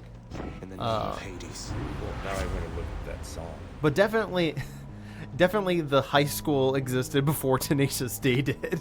Right, yeah. Well, I didn't know if it was, like... Okay, yeah. No, it's in a town called Kickapoo. It's been so long since I've watched that movie. I did not know that Kickapoo was a Native American tribe. I did not either. That's cool. But yeah, Here's the fee. Brad Pitt's performance left me wanting a lot, I should say. And I realized I put Brad Pitt the same kind of category as actors as Keanu Reeves, who started out as these heartthrobs, but along the way they became really good actors. Yeah. Have you ever seen shit, I'm forgetting the name of it. It was a Kenneth Branagh adaptation of a Shakespeare show that had Keanu Reeves as the main villain. What's the name of it? Kenneth Branagh. Emily, I'm sure that you know what adaptation I'm talking about, because I think that you were in it, in a stage play of this. Much Ado About Nothing. Thank you. Yeah, have you seen that version of the film of that show? It's fucking phenomenal.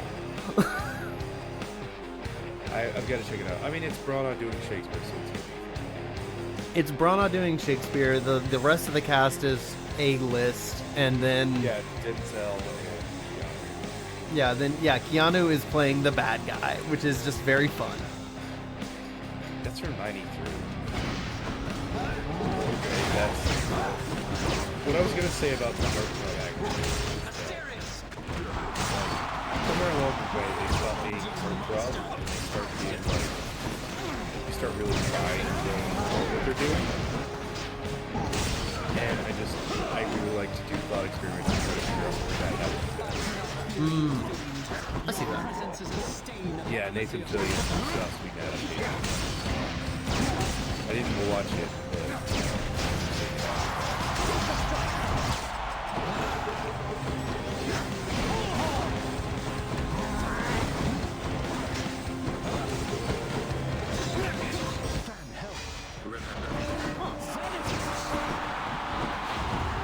oh damn, wasted it.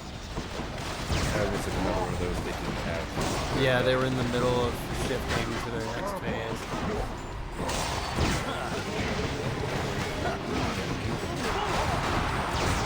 It looks like once they start doing the big area attacks, that's when yeah.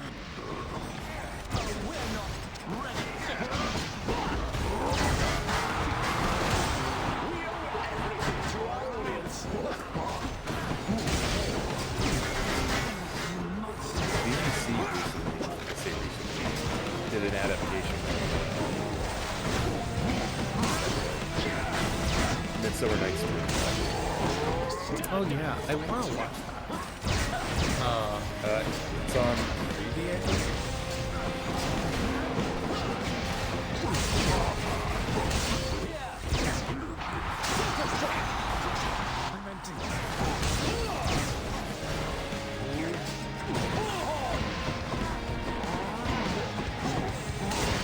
Yeah, it was 2016, so it's almost 10 years old. But it is really good. I love saying shit to that. For some reason, that makes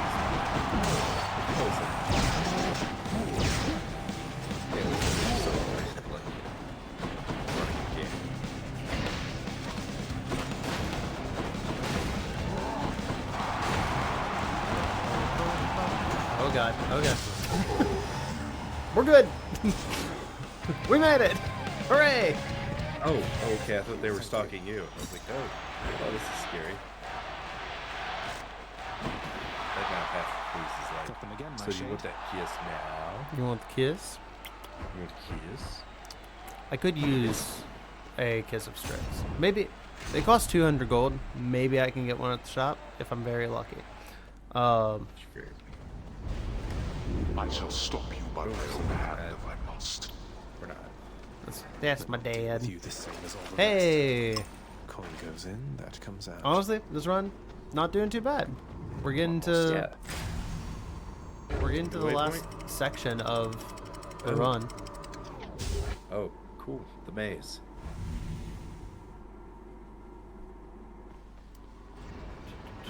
Love a good maze.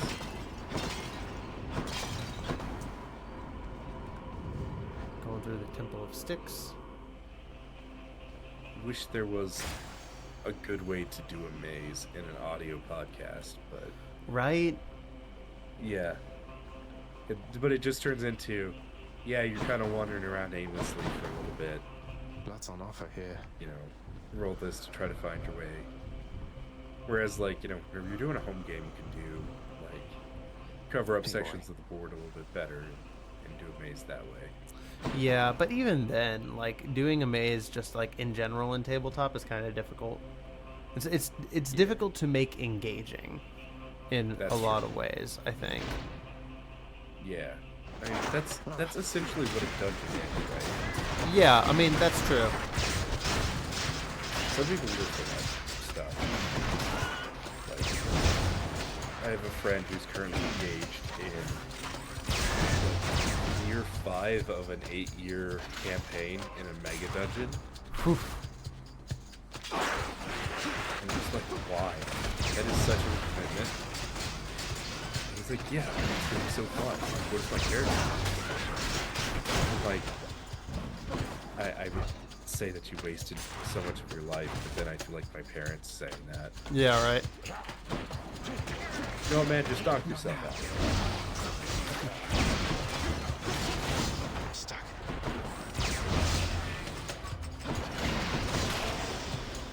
Can't do that.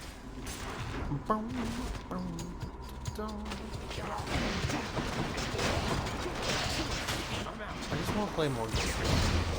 I want to play more games where I experiment with more characters and playing different roles than I tend to lean towards to kind of figure out like what I am good at, what I like. Next Saturday? Next Basically, Saturday. are you busy a week from now? A week from now. I don't think so.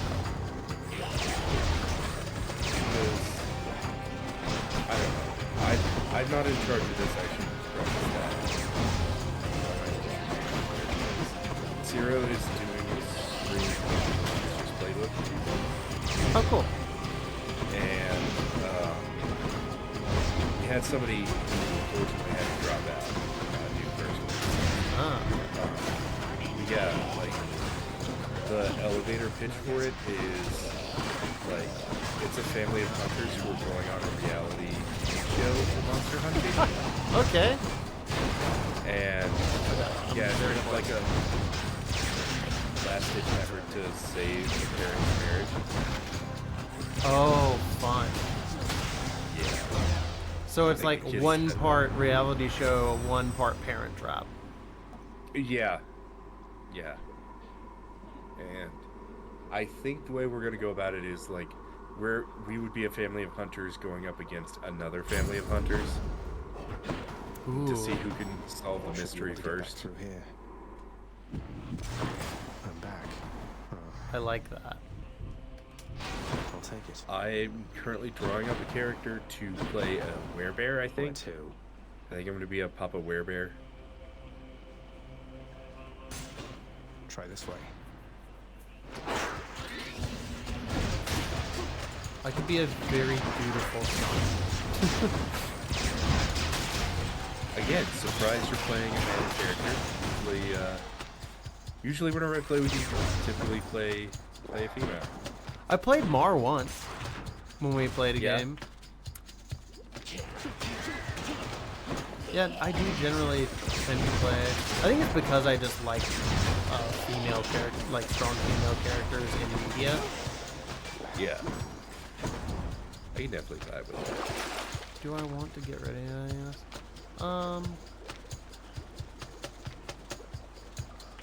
I can get rid of this. Have a little bit more spending money. I mean, I might go where I might. Depends if we get a level. If we get a level for free level, I might play a Cerberus, which is a creative werewolf from my personal mythology, which is what Deacon was in season 2 of $2 Creature Feature. Ooh. Yeah. Which I really feel like I didn't get a chance to like really like let him go full beast mode. Which is totally fine because that can happen later if we ever revisit those characters. Yeah, I always thought like my wife and I have been taking around like writing books and stuff. Taking around like doing different styles of werewolves this time. So you have like your standard breed, and then you have hellhounds, which are like werewolves that have been corrupted by demons and work as enforcers. And then you have, which is what happened to Varen. Thank you, mate. In the show, spoilers. Oh. And then you have like Deacon, who was Cerberus, and there's only like 3 Cerberus at a time. And it's usually something that gets passed on.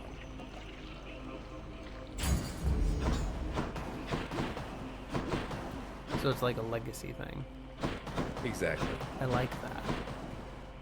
Yeah. Now we have to fight Cerberus. What? No. We just find him a little snack. Yeah. I owe you one, boy. Cerberus bribed.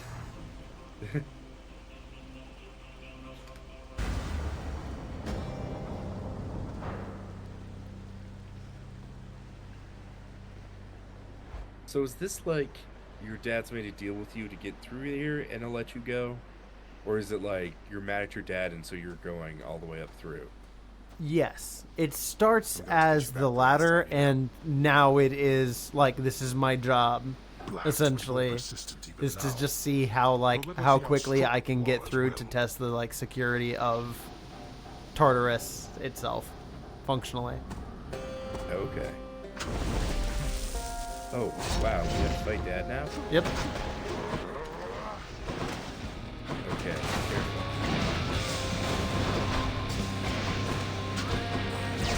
I like his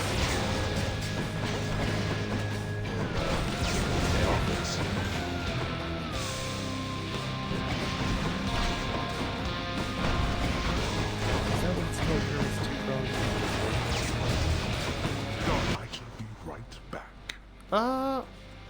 It might be called a word.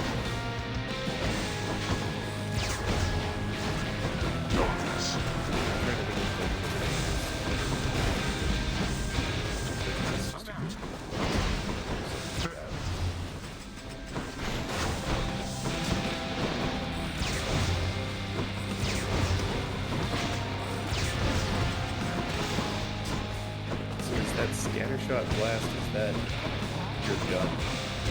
Yeah, so like the 3 beams is just like my basic attack because I've upgraded it. And the longer it's like held on something, it ramps up in damage. And then my special is like these little balls that I'm dropping everywhere. Wait for your dad, you're a man. Just dropping my balls. The balls have dropped, Father. This is what it is. One's Riani. Zagreus just started speaking deeper.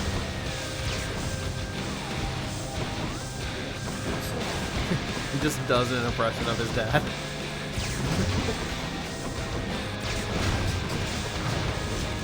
Okay.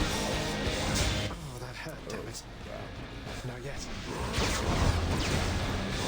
It's like my problem with this with this weapon is that it's just not very mobile.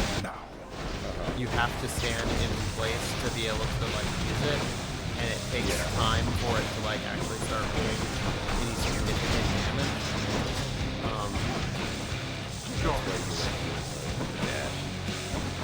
Yeah. So for my playstyle, hey Tyler. For my playstyle and like my brain, essentially, it's a little more difficult to kind of make this one work. For aspects of all that stuff. Send out the specials. Yeah, that's what I've been doing. I'm dropping specials for sure. Never attack. Just special.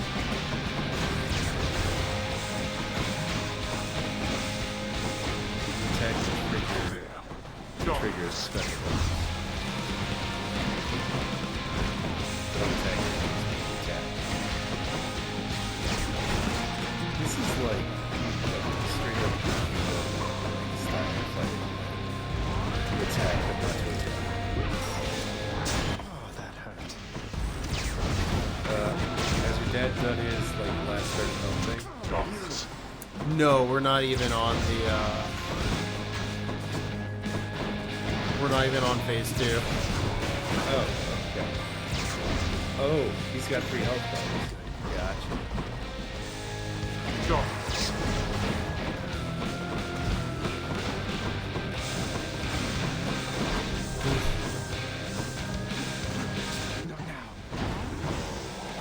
Yeah, I'm competitive about this. It's real Ship of Theseus situation, you know what I mean? You can't kill me. Marathon, not sprint. When he 3 beams, you said 3 specials on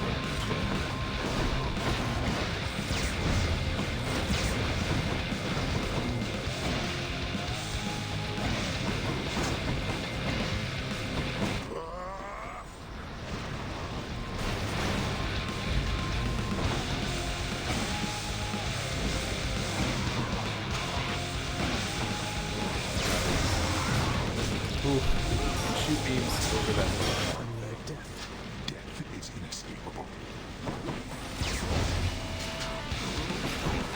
How were those not going on? They were all like behind him. Emily asked, Nathan has a burning question. Are you a Nickelback fan? Am I a Nickelback fan? I'm not a Nickelback fan, but I am a Creed fan. Tyler's saying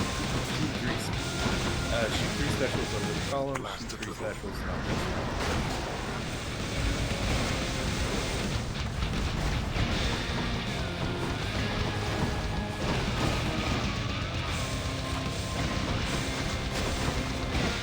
Now.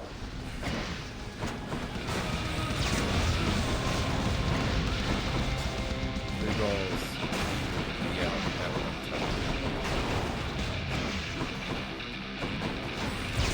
Okay.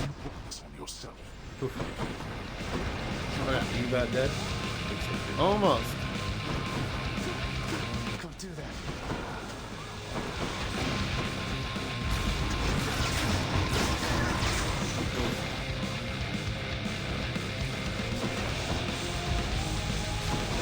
Oh no. Yep, that was it. Until our next exchange. There is no escape. Yeah, I like Nickelback okay. I like the Rip. I think the album was called Home, the album that had like Photograph on it. Like the songwriting was still pretty good on that, and like the production is good. Once they hit like Black Horse, I think is the name, or Dark Horse maybe is the name of the record. That's when they went like full like just kind of butt rock. That's where Rockstar was on, and I like it lost a lot of like the writing that I appreciated in previous records. So I was like not about it. Did you see, sir? Deuce has returned. Nix must have reconsidered. But I their also like decision. Creed, so fuck me. Fuck Yeah, my Creed- opinion. I was pleased to see Deuce return. I'm so unironically happy that like dare say she's Creed seen another memes witness are a to thing change. now. It might not have been the best of circumstances. I'm just glad she's back. I can Are we hardly gonna have believe to it. talk about? Hypnos finally came out on top, huh? Nathan agrees Even with your Father seemed pleased analysis. with him. He cackled at Small Butt progress. Rock. He thinks Creed is awesome. Yeah, I mean, like, it was a huge influence for. Well, it's a huge influence, especially to like get into harder rock and Christian circles, which I know like Nathan and I both come from, and Ray, you also come from. Oh yeah, we're gonna start that conversation. Yeah, we're gonna just throw that clip in there again. I was gonna say I don't know if believe it's it either, been Zagreus. put out there, but then again, I cut it from the episode, but I did send it out be so as like a surprised. meme. Though I have to thank you for talking yeah, to me naturally. about him a while Yeah, back. Jason and I like briefly spoke about Oh, that. I noticed our you two love getting along of better early recently. oddies So what's Christian your rock. secret? Early to mid oddies, I should say. House of Heroes, Five Iron Frenzy. John Cooper can God, suck a dick. He loves Reliant lists. K. Did we Reliant talk K. about Reliant K on the- Reliant K, I don't think has been Spell things canceled, out for him, and he will get right which on. is great for Long me. as he's awake, at least. He's still working. But yeah, on like that. after that recording, I think we spent a good 30 minutes talking about Christian doesn't rock have room for and improvement how there, much right? we appreciate it. I remember liking Flyleaf a lot because it was like, Dusa, it's a little much out it was there like sometimes, I have to Evanescence but say. for Christians. Oh, don't you lose hope now, And Princess. then, So I don't Evanescence. know that anyone can do this. yeah. I'm just saying it. But then, Far you've come. Practically. yeah, I think then after that I got out of the They Christian do, huh? circle, and then Flyleaf like really showed their ass, and not in the good way, but yeah, that's whenever they got Zagreus, did you canceled because forget they about our were private like tutoring it came again? out that Come on. Christian band was very homophobic, so you know Yeah. that's Well, I think later on, if I'm remembering this correctly, and this might just be wrong, but later on, the lead singer from Flyleaf came out as being queer, and like talked about how they had been like put into conversion therapy, and a lot of that like outward homophobia was just like self-hate functionally, which happens to a lot of gay Christians. yeah, which is a real shame. Yeah, which I mean, like when you're indoctrinated in a whole system that is, for some reason, been told that like homosexuality is wrong and evil, and you're going to go to hell if you like people of the same sex, then like yeah, that would definitely bleed over quite a lot into how you think about things. Even though the word homosexual was not in the Bible until like fucking 50s. Yeah. Yep. So Reliant fuck K, those Under guys. Oath, and or have all quote unquote switched sides and are cool now. Yeah. Have you heard of the documentary Safe for the Whole Family? I have I not. have not personally, but it sounds like one I am adding to my list right now. What are we going to do?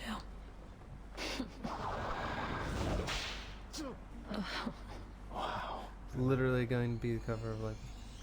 Safe There. for the Whole Family: How How to do you Make a remember Christian what I'm talking Superstar about? is a documentary about the contemporary Christian music (CCM) industry.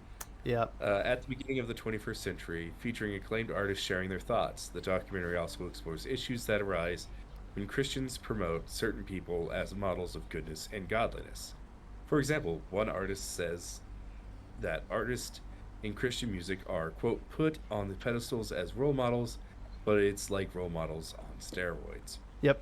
I would completely agree with that. Yeah, I remember there being a big like fuss over Switchfoot getting like John Foreman getting drunk while he was performing on a cruise, and people being like really pissy about that. Oh yeah. And like, dude, really? That's something yeah. that's like important to you? Just nonsense. There's a lot of okay, so there's just a trailer out, but I definitely do want to check this out. Like, this is definitely on my list. Yeah, for sure. Because you know, I don't know how much I've talked about this, you know, outwardly. I come from a lot of religious trauma, you know, being set up for like a role of like leadership in Christianity, and Yep. like that's what dispelled a lot of my belief for me, because Yep. What's in stock? like I found out like a lot of the things that like had meant so much to me were just like psychology tricks that like my preacher was doing, my youth pastor was doing, and like that just it killed a lot of my faith for me. And I'm sure like there are believers out there who are like, oh well, if you just approach it from this angle, you would be just fine and right. And I'm like, that ship's really sailed. That's fair, dude. Now you Yeah, are it's a awake. whole thing. Yeah, I mean, like, I've never... I want to be super clear about this. I am more than comfortable talking to you about this and this being, like, a platform where we can do that because I'm very much the fucking same way. I mean, like, I went to school to be a youth pastor. And I did an internship at a Southern Baptist church during peak Trump era. Like, Trump was about to be elected. And that in combination with like actually doing real missions work that was actually helping a community, and then coming back and seeing people not doing that kind of killed all faith I had in like institutions doing those things. So that's why I don't do that as a profession. Yeah, no, I completely understand that. Like for me, I got out whenever I was 16. So like I was still like very young, but they were like, okay, well this is something you're interested in. Let's like show you like how this works behind the scenes, so you can get on the right path. And like he mentored me for a bit, but like after I knew that, like the feeling was gone. And I know in Christianity they talk about like how love is what's left after the feeling of affection is gone. But it severed like whatever connection I had in mind. And that mixed in with like a lot of the behaviors of people, like I mean, I guess you could say it was kind of a test, like me like starting to ask questions, like had this very harsh response from the community that like people were saying awful things. They were saying that I was a Satanist, that I was killing chickens and like drinking their blood and just stuff like that, like out of nowhere, just like ludicrous shit. Yeah, because again, I come from a small town, and yeah, it was just some wild stuff like that. And that, I think that more than anything dispelled any wants that I had to continue any relationship with the church. And I could get into like what that means about like my relationship with God and all of that, but I really don't want to, because absolutely, I think of myself as like agnostic in like the broadest sense. I don't think it's something that I can know, and it's really not something like on my radar to really like one more time dig into, I guess, because whatever the afterlife brings, it'll happen. Yeah, I mean, I'm at a certain point in my study of Dionysus. Yeah, Dionysus nuts. Got him. Cheers to that. Back to our Christian trauma. Yeah, well, like at a certain point, like while I was doing this internship, we came across like the issue of like scripture saying things about like, okay, everyone in the world has like God's name written upon their heart. There was a scripture that was like talking about that, and I was like, okay, well, like if that is true, why do we evangelize? And like it led me down this like thought of logic that like, well, if God is fair and God is loving, then everyone would have to know at some point about Christ, right? Like if they're loving and they are fair, then knowledge should be available to everyone. but that definitely doesn't happen to everyone during their life. So that basically like leads me down the idea of like, well, How about a different set of what if choices, purgatory is a thing? It's a place where you can learn knowledge about this thing and come to terms with that, and you can accept that or not accept that. And so that's kind of where I'm at now, of like, proselytizing doesn't do anything really, and it's mainly kind of a scam to just make the worldly church bigger to serve their own purposes, which is wrong. Yes. Yeah, I've been deconstructing hell since I was 16, and Rob Bell came out with Love Wins. And I was like, this is very interesting to me. And so... I cannot get into detail, but I have to say, you need to watch Good Place ASAP. Like, yeah, because I know that that's about, like, heaven and hell and purgatory. Gets into the philosophy of it. Yeah, sorry, go ahead. Yeah, but like that's basically like where my like theological thought is basically at this point of like everyone has to learn this thing upon death. But hell still has to exist because some people are too fucking stubborn and stupid to accept the truth when it's right in front of them. Yeah. And boy howdy have we not seen a lot of examples of that in the last 6 years. 8 years. So yeah, I could definitely get down with that. Right? Let's do that. There's a podcast, I don't have my phone on me, unless I could give it to you, that Laura recommended to me, because she's like, hey, you would really love this, because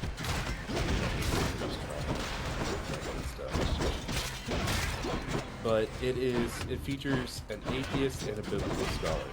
Stop me if you've heard this one. They started a podcast where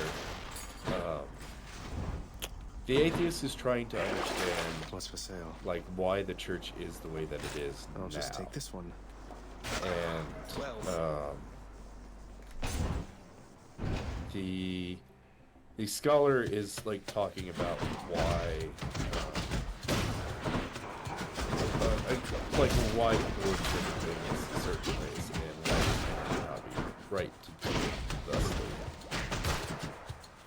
It's called Data Over Doctrine. Oh, it is very good.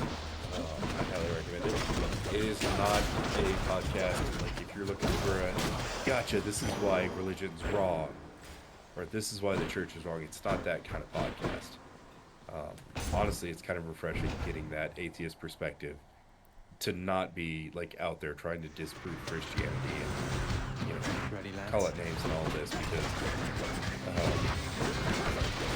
there are a lot of atheists out there who are very much bitter.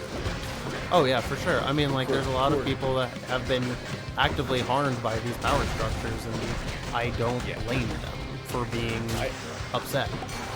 Yeah, I don't blame them for that. But at the same time, like, this isn't that podcast.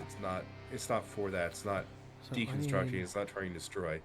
It is trying to like point out why the church gets a lot of things wrong, and it has a lot to do with like, translating an ancient text. Mm-hmm. That was done by several different people over thousands of years in several different languages that most people don't even speak anymore. So you're bound to get something wrong, and there are like lots of verses that just kind of confuse each other and contradict each other. I mean, even if you start out with Genesis, that's one of the first things to talk about. Is just about in the beginning, talking about the God of creation made the God that most Christianity follows, because it talks about it in very different ways. Yeah. Yeah, I mean, it can very much be as much of like there were a bunch of gods, so to speak, at the beginning, and there just happened to be the one god that went out and made everything. Dearest, I know her type. Yeah, I so mean, like, very especially well indeed. in She acts as though Hebrew there's nothing literature, to keep like under her skin. polytheism, or rather the existence of like multiple deities, very much seems very possible, right? Yeah, sorry, you go ahead. I don't want to. No, my brain is buffering. That's what the is for. Oh, okay. Yeah, no. The way I think of it is, if there is a god, and I kind of bounce back and forth. If there is a god, it's very much a watchmaker thing where God is marveled by his creation or their creation, but isn't very like invested in the going wrong unless like everything goes stops and it needs to be fixed or whatever. But beyond that, like it's very detached. Or option B is that God manifests as this multi-faced being that what God means to me will not be the same thing as what God means to you. But both God is the same God, if that makes sense. I love that. I think that that's a really beautiful thought. Thank you. And I mean, both could be true too. Or none of it could be true. God could be, you know, chimpanzee riding a like Riding a mall unicorn. train. Yep. Riding a mall train, and he poops out chocolate ice cream cones. Let's like, go. This is exactly what we were looking for. What's that? So, part of this game, there are rarities to the boons, including legendary rarities, which like have like a 10% chance to drop under certain conditions. And so we got incredibly fucking lucky and got one of the legendary boons, which means I only have 2 more left to find. Manipulated, dearest. Dude. Awesome. Let this go. So, very happy about that. But yeah, no, I deeply enjoy being able to talk theology with you, and I'm so thankful that we are close enough friends that we can have these conversations, because it is something that is like very valuable, and like outside of like Phil and Amelia, I don't get these opportunities very often. Because it's nice to be able to reflect on like our beliefs, and I think it's deeply valuable to reflect on our beliefs and challenge those things and say, oh, is this something that I genuinely believe, especially based on my life experience up to now? And being able to check in and say like, do these things still hold true? I think that that's very valuable, because like the world has been an ever-changing place, and it's good to like be able to understand those things. Yeah,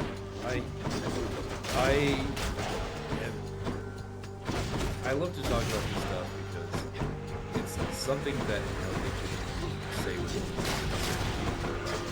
And if they say with 100% that they are right, then they haven't thought about it enough. Yeah, because as I said, the Bible is a text written by many different people over many different years, centuries, or millennia, in many different languages that people don't speak it. Yeah. So you're getting people's interpretation of something that was said. There's a lot of words that people don't have that may be better to bring about a better understanding. So like being a person who was studying the Bible academically did in fact like Styles for the twin fists. It did strengthen my faith in a lot of ways, because I was like, there has to be nuance here, and there has to be an understanding, and it made me realize and look at things of like the popular interpretation of things doesn't mean that it is true. And that is probably one of like, I can definitely pin hey, Dr. Rodney Reeves, you're not going to hear this because you don't fucking listen to people play video games. But like I owe that man, my Greek instructor, so much for teaching us how to like read the Bible in Greek, and like try to like struggle with understanding what the fuck it's trying to say. Cheers, mate. Ooh, we will take that. Heroic, that's good. Yeah. Generous offer, Lord Uncle Zeus. I can't see like specifically what the words on the screen are. What I they- just see like the color. Oh yeah, So I because just see. because you are Yeah. getting like the stream layout just sent to you. Yeah, so I'm just seeing like, oh, okay. So We'll break down. There's a blue option, there's a brown one, and then there's a regular one. Yeah, Which is so- fine. I don't need to know more. I could just. I'll probably pick on this later whenever I get the game. But Yeah, heroic is basically the best possible class of boon, and so I traded out the like big area of effect casting drop that I had for something that will bounce between multiple enemies for more damage in total, essentially. oh, that's Never all. enough, Meg. This is Bagheera, so don't forget. She needs to do big area attacks, and then you need to unleash. Always. Keep it ready. True. To keep the True. Alright, I'll be right back. I need another bio break.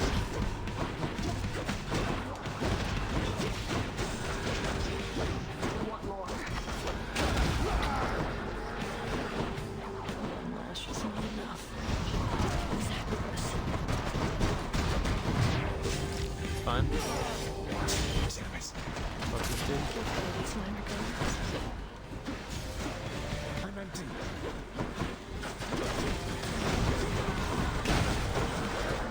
Brushes of Tartarus right now.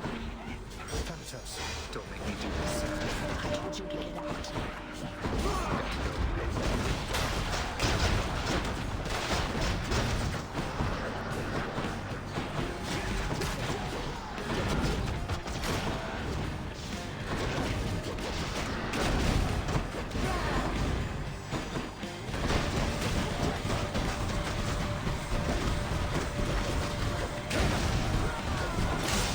There we go. Fist of Demeter. Demeter? Hope she's not mad.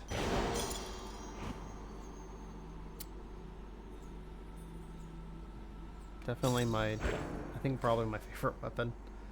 'Cause you just get to punch shit. And who doesn't want to punch something sometimes?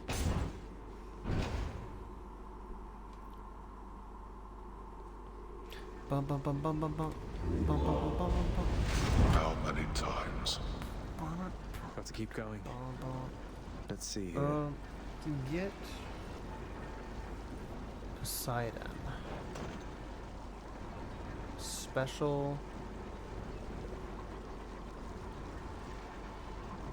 Could get Poseidon special and then maybe make this double Should help. class. It would be nice. Can wash away my boons. That's not worth it.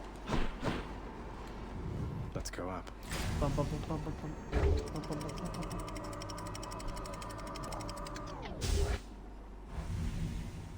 Thanks for hanging out, Emily and Nathan. Hope you're enjoying Ray and I break down our theologies.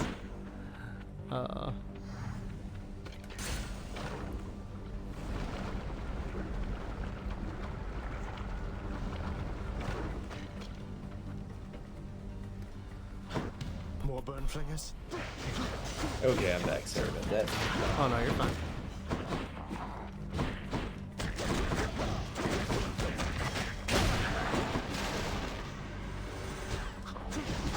But yeah, they said something in that podcast, Dad Over Dogma, about like understanding that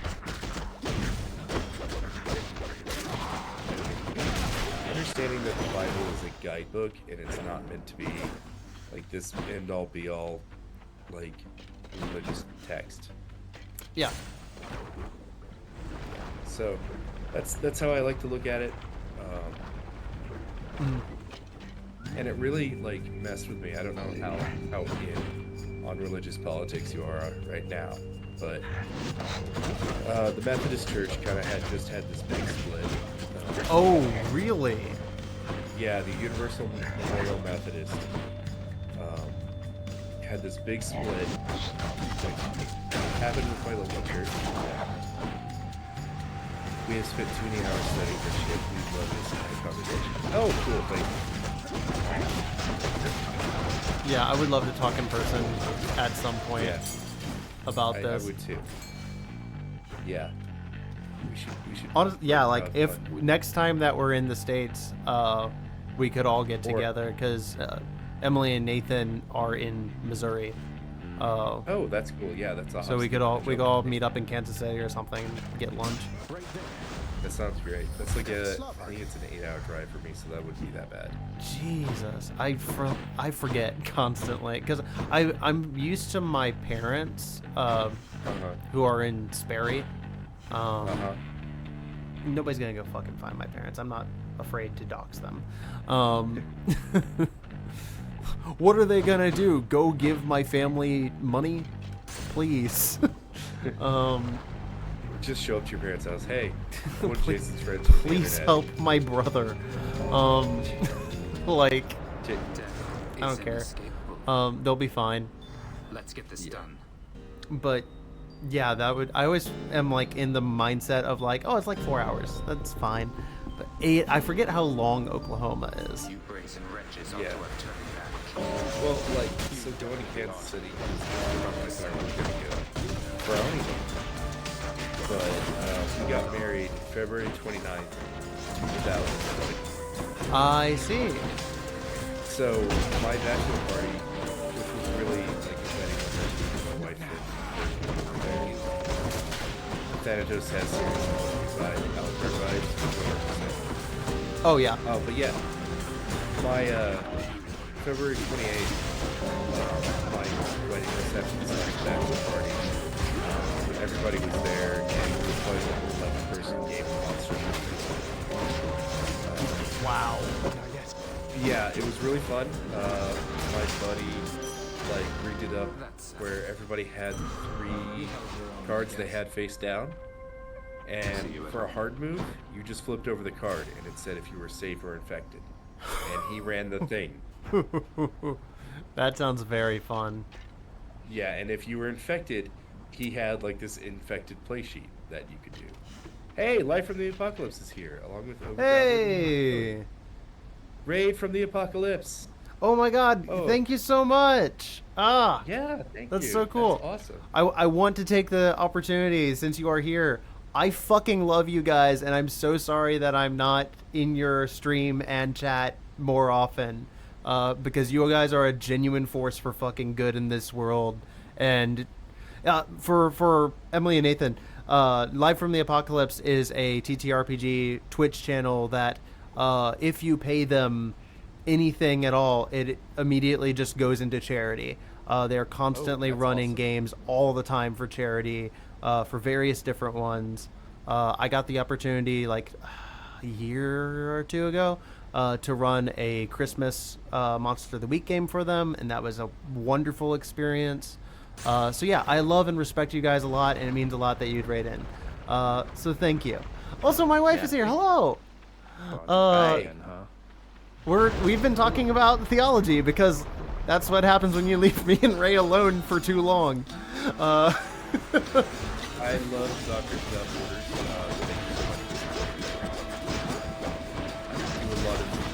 I say I do a lot of charity work. Like, I make games outside of my regular job and everything. And a lot of the games that I make, I just now put into charity bundles. So like if you buy TTRPGs for trans rights bundles, for specific states, like you'll probably have a lot of my games. Live from the Apocalypse says that he's enjoying having on and we'll give some time. My wife says I would love that. Hear you over the game volume. Also, Ray is so quiet I can barely hear him. Okay.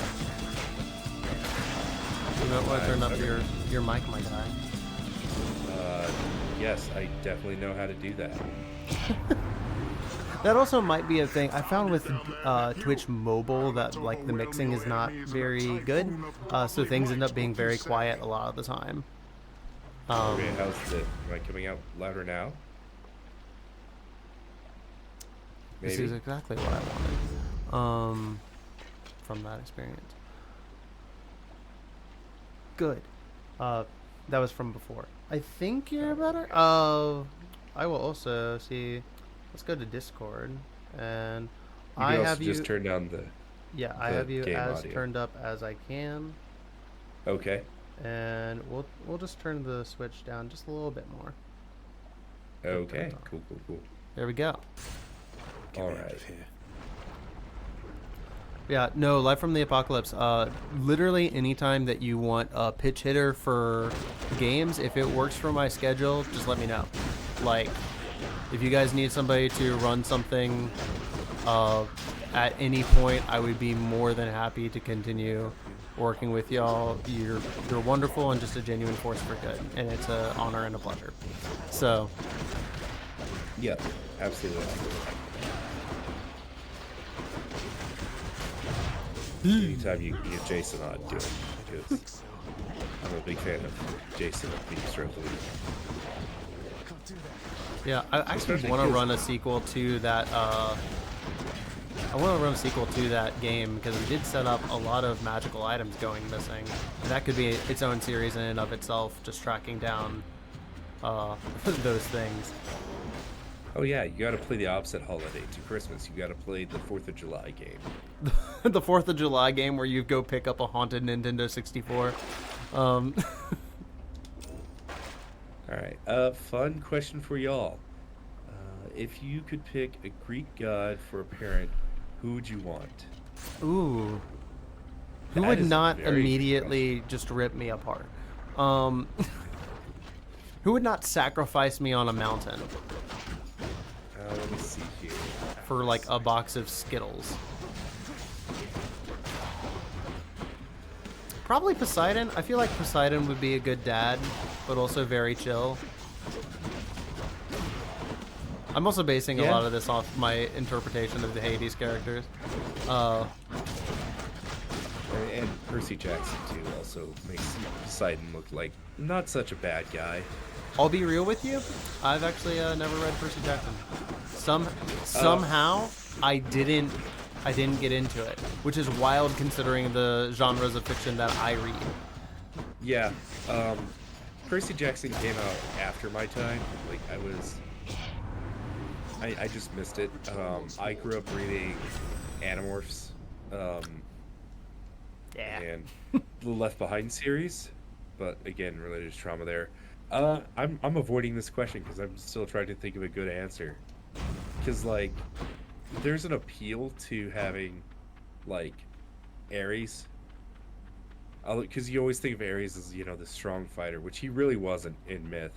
He was more of like a Starscream where he like start shit just to start shit. Number one hater. I'm also like presenting this like I'm paralleling it with Transformers, so that's not helpful, but very on brand. Top haters: Ares, Kendrick Lamar, Starscream.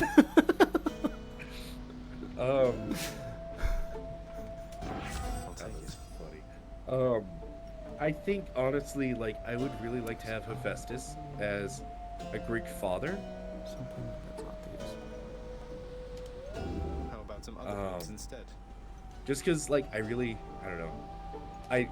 My own dad's a carpenter and a woodworker and like mechanic, and he's just very like hands-on minded, very tactilely, whichever one works.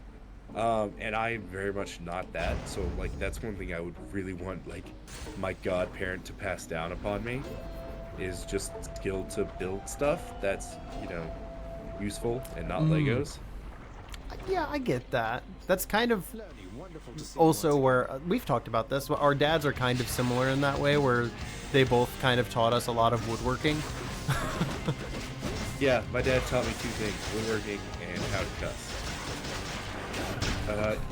I think your wife just chimed in with Dionysus is dope, but I doubt good father material. Yeah, definitely not a good dad. A very chill dad, but maybe Very too chill. Dionysus is definitely more of a like wine uncle. Yeah, cool wine uncle. Yeah, it's like, oh, you and your friends want to have a party?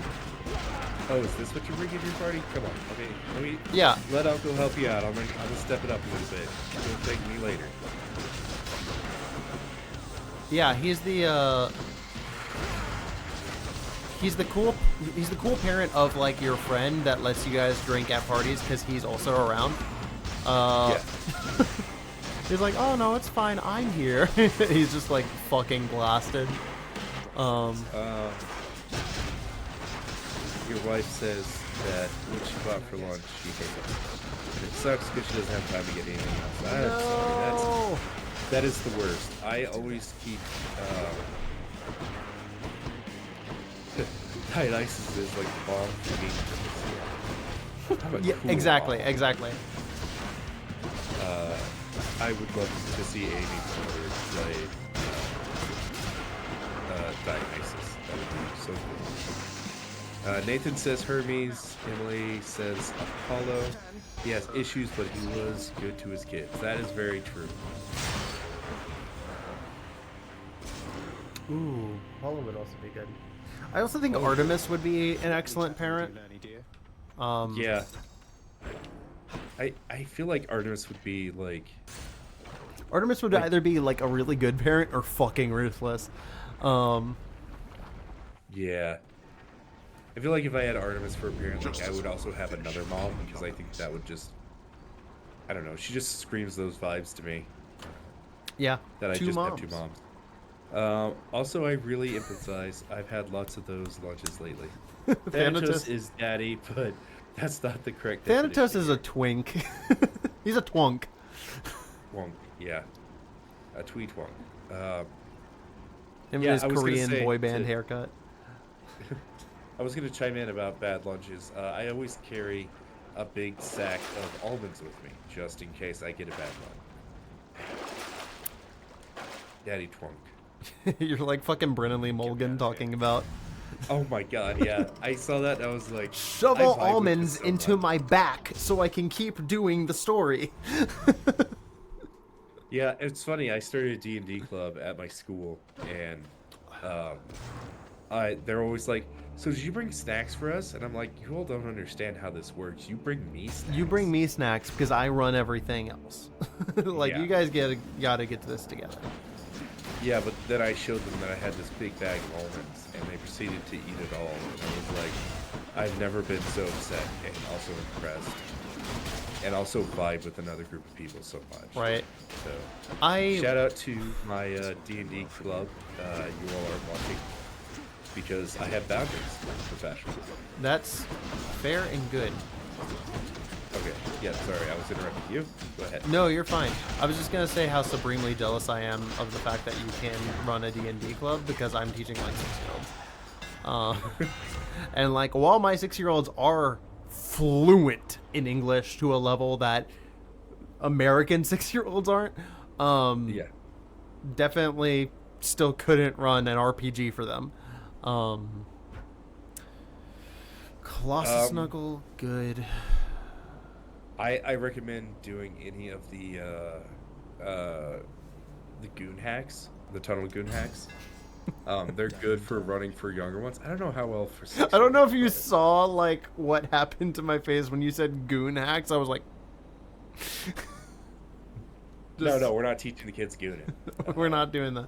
We're so hungry for lunch, but now I'm eating food and it's making me lost. Just come home. Fuck it.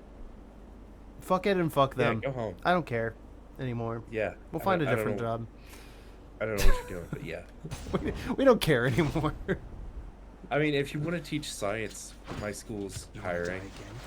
I could teach high school science, but I don't want to live in Oklahoma. I mean, this is middle school science, so it's even easier. Yeah. And then there's high school math. The problem is the Oklahoma-ness of it. Yeah, that's very fair. My mom keeps talking to me about like how they have like grants and stuff of like, oh, you can start for like $30K or something in Oklahoma as like a teacher. And I'm like, that's not a good salary. It's really not. No. It's very much not. That's less than what I'm making now, which is already not great. Yeah, no, I feel that. I am like in the process of buying a home right now, and I got approved for a $125,000 loan, which I was very happy about. Yeah, congratulations. Like, That's huge. Thank you. And they were like, yeah, your monthly payments will be about $1,700 a month. Fuck. And I was like, that is more than what I rent in Tokyo. yeah, I was like, that is more than that is almost more than I make in a month after insurance. Fuck me. That's awful. I think after insurance and taxes, I bring home about $24,000 a month. Sorry, 2,400. There we go. Okay. Yeah, I mean, if we're not counting the exchange rate, I make slightly less than you as far as like if it was like a 1-to-1 ratio. If we were including the exchange rate, I make a lot less than you do because the yen is garbage right now. Yeah. Do I spend I'm gonna spend another one just to see. Anything else? All right. Any boons you have are more potent. Whoa, that's cool. That's really nice. Is a duo better than a rare? So a duo is something that can only come across if you have something from both gods. That's why it's called a duo boon, because it is from both of them. So from now on, when I find a boon, it will be an epic boon. Oh, that's awesome.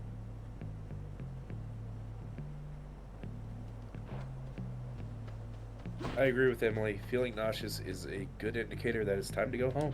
Yeah, for sure. Fuck it.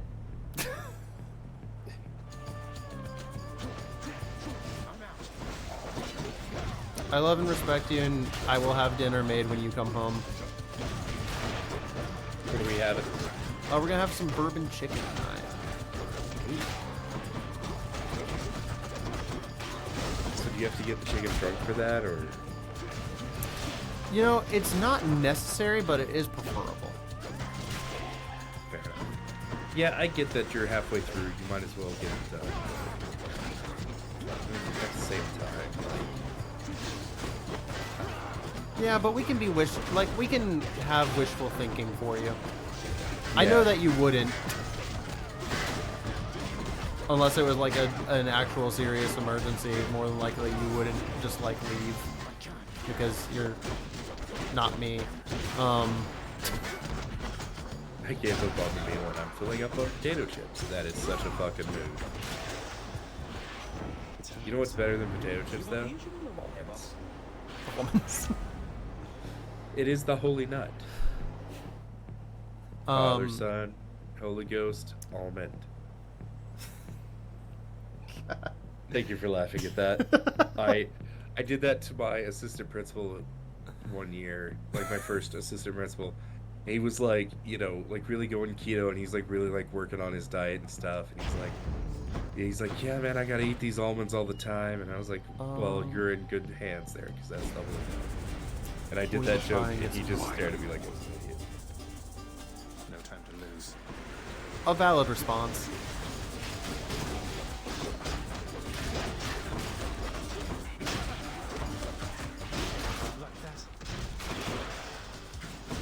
How much did I get off that? Nice. Finally. Oh, books that I was reading in school. I read the Animorphs, I read the Left Behind books, and Left Behind the kids version. I forgot that there was a kids version. Like, looking back, it is so cringe. I really dug those books. I thought the apocalypse could happen at any minute. I mean, of course you do. We were trained to think that. Yeah, I mean, even to this day, I'm like, you know, if I get up earlier than everybody, I'm on the road, and I don't see any other cars for like maybe like 15 minutes, I start like low-key kind of freaking out. Because I'm like, oh, did the apocalypse actually happen? Is it happening? Is it happening?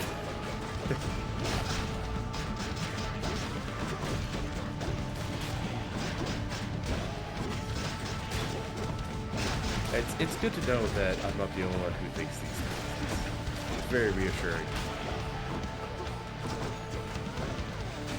Not now. Yeah, of course I listened or I read the Harry Potter books. That's something. Trying to think about what else. I devoured Goosebumps. Always loved Goosebumps.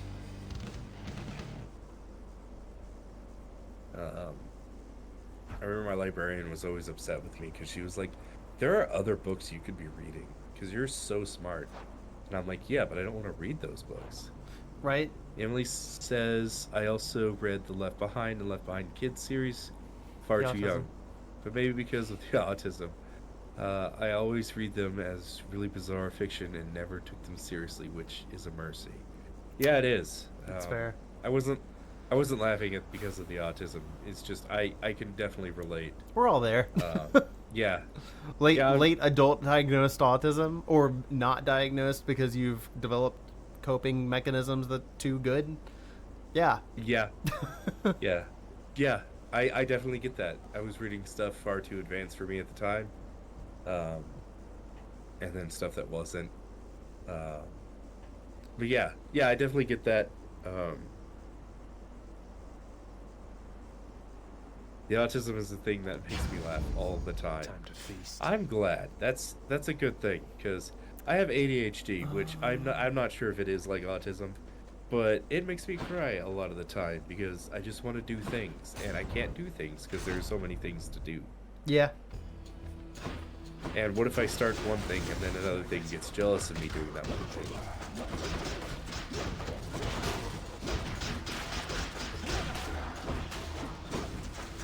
But yeah, Left Behind really got into, I really like the idea of like the Rapture just as like a backdrop for stories. You know, like that's such an interesting premise for an apocalypse. You know, just all these certain people of a certain religion are now gone, and we got to figure out how to live life. You know, without that being a thing. And I just think it would be an interesting, like, mode to tell stories in. Personally. But, you know, I think about that kind of stuff a lot. Like, you know, Christian movies are notoriously terrible. And I just always, like, I want to give myself the writing challenge of writing a good Christian movie. Not because, you know, I have obviously no like religious not even out of a place of belief, but just out of a place of like, y'all gotta have at least one thing. This is this is a writing challenge for me. It was a fun concept to be sure. I definitely found the dystopia to be the best part of those books. I completely agree. The film Silence? No, I haven't even heard of that. One of my boons got stronger.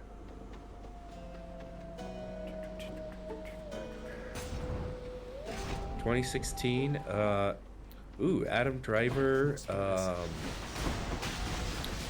gosh, who is that guy? Andrew Garfield. And Liam Neeson is here too. You mean Spider-Man? Yeah, Spider-Man's in this. Hell Spider-Man, yeah. Kylo Ren, the guy whose daughter keeps getting taken. You mean Qui-Gon?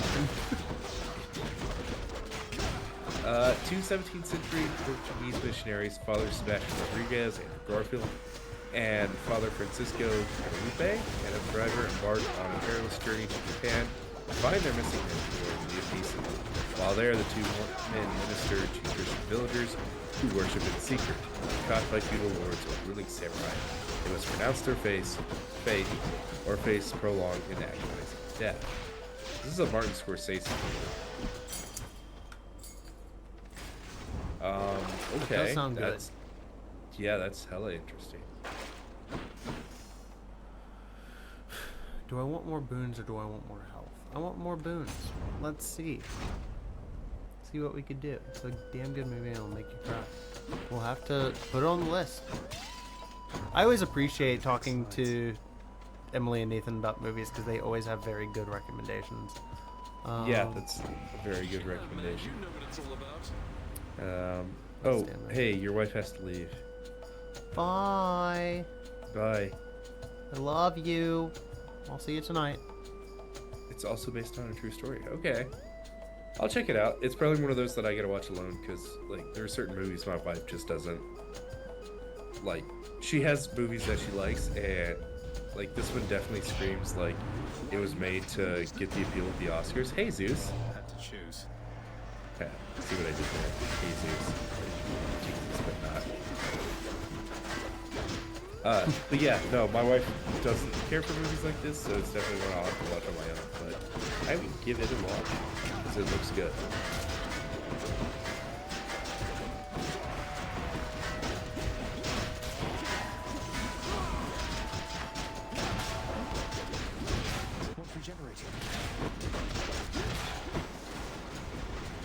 I think it could also be described as the other movie starring a former Spider-Man as part of religious clergy, but this one's the good one. Because Tropic Thunder, Tobey Maguire was in that fake one with Robert Downey Jr. where they were lovers. Wait, Tobey Maguire was in Tropic Thunder?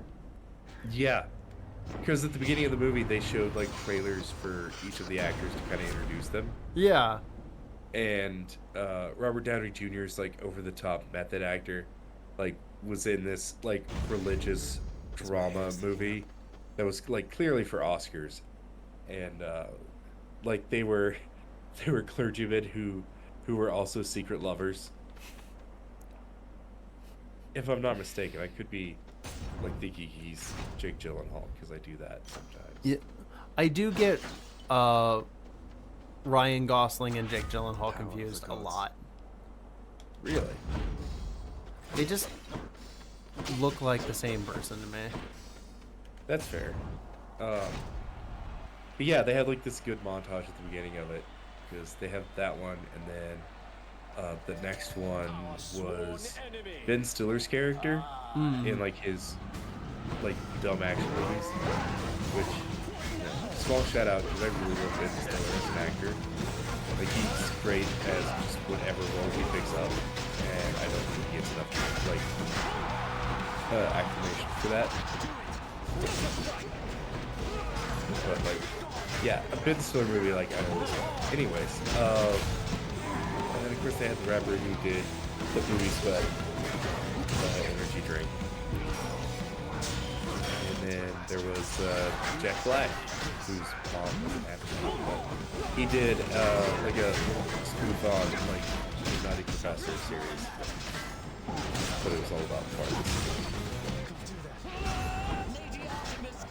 Yeah, it's been a very long time. I don't think I've seen Tropic Thunder since it came out, I think. I would love to say it did age well, but it really didn't age well whenever it came out.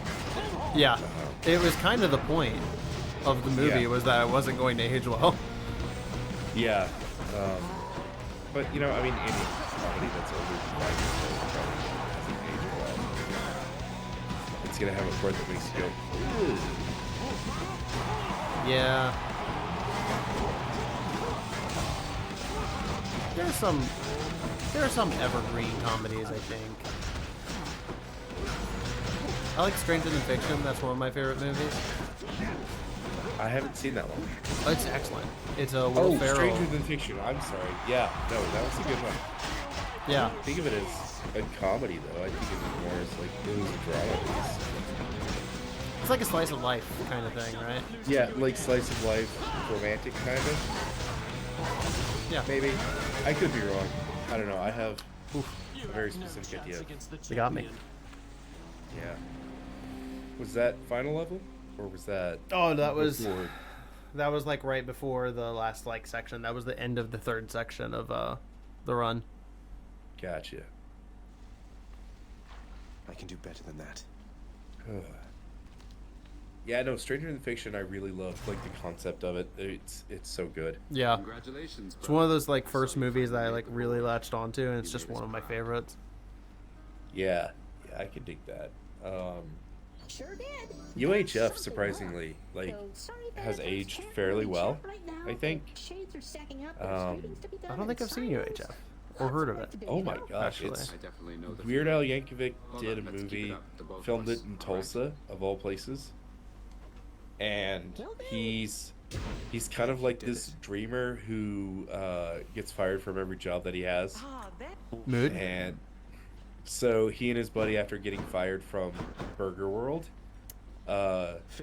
his uncle wins a like UHF TV station, like local TV station, in a like card game, and so he takes over. Like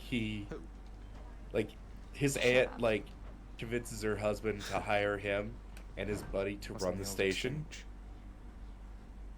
and like they don't do a very good job. They do like a lot of like weird off the wall, like kind of funny shows. And one of the guys that he's hired as like the janitor, like takes over like a show whenever it's like sort of dead air and people just love it for whatever reason. And it's really good, like, because it's Weird Al. He features a lot of like movie spoofs. I think probably like the worst part of it would be his apartment is right next door to a karate studio ran by men of Asian descent. So, you know, there's kind of that stereotype. Yeah.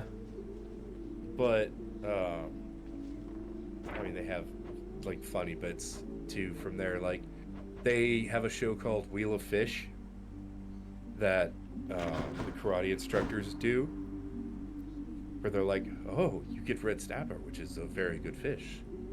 You could go home with a red snapper, or you can get whatever's inside the box. And this guy's, like, walking down the stairs with a box.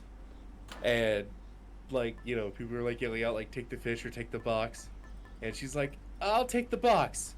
And he, like, pulls open the box. And it's like, what's inside? Nothing! Absolutely nothing! No! Stupid! You're so stupid! It's a good bit. Then auto reload during runs. The city and soul upgrade to be active. So basically what we're doing here, sorry, I Yeah, no, you're fine. enjoyed that. I didn't process that. Yeah, no, that's okay. I was like, hold on, I should acknowledge the fact that you were telling a story, and it was a good one. Okay. So this is the Mirror of Night. You use this to, like, upgrade things over time.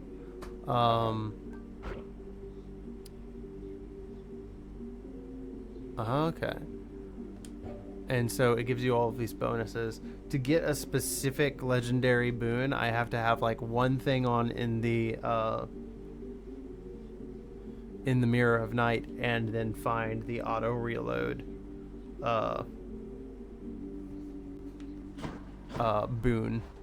So that's what we'll go for next, is Hermes legendary boon. And we'll just go ahead and take the shield. Awesome. The aspect of chaos.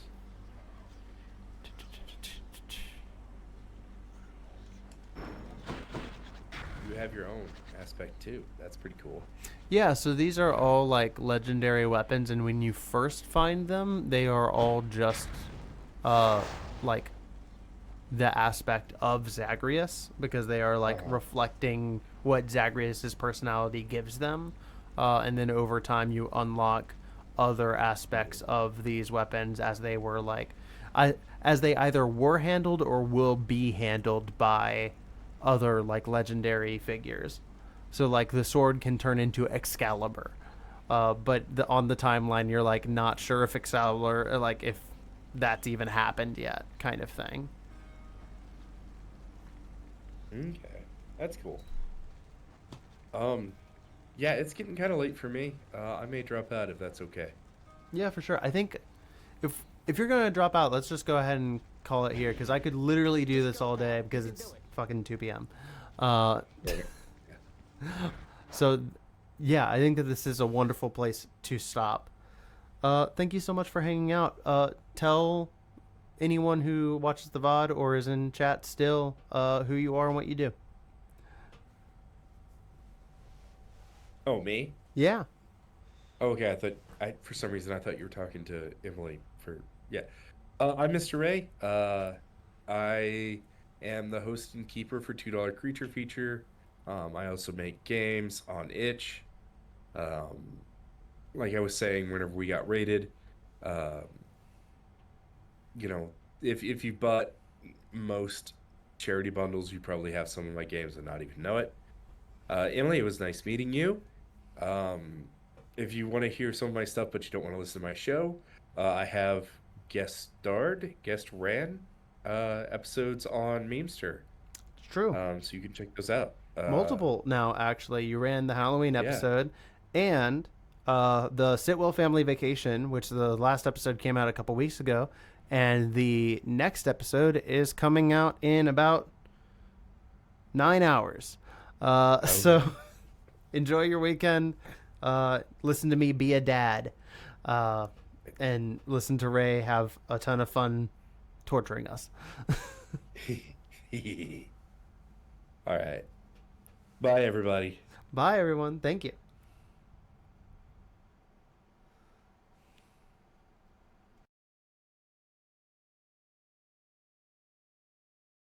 Spotify advertisement.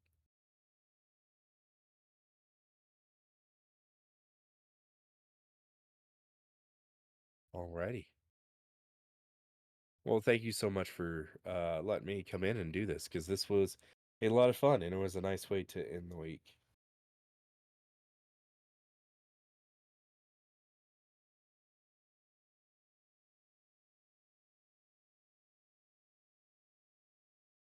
Oh shit, I better not say anything bad.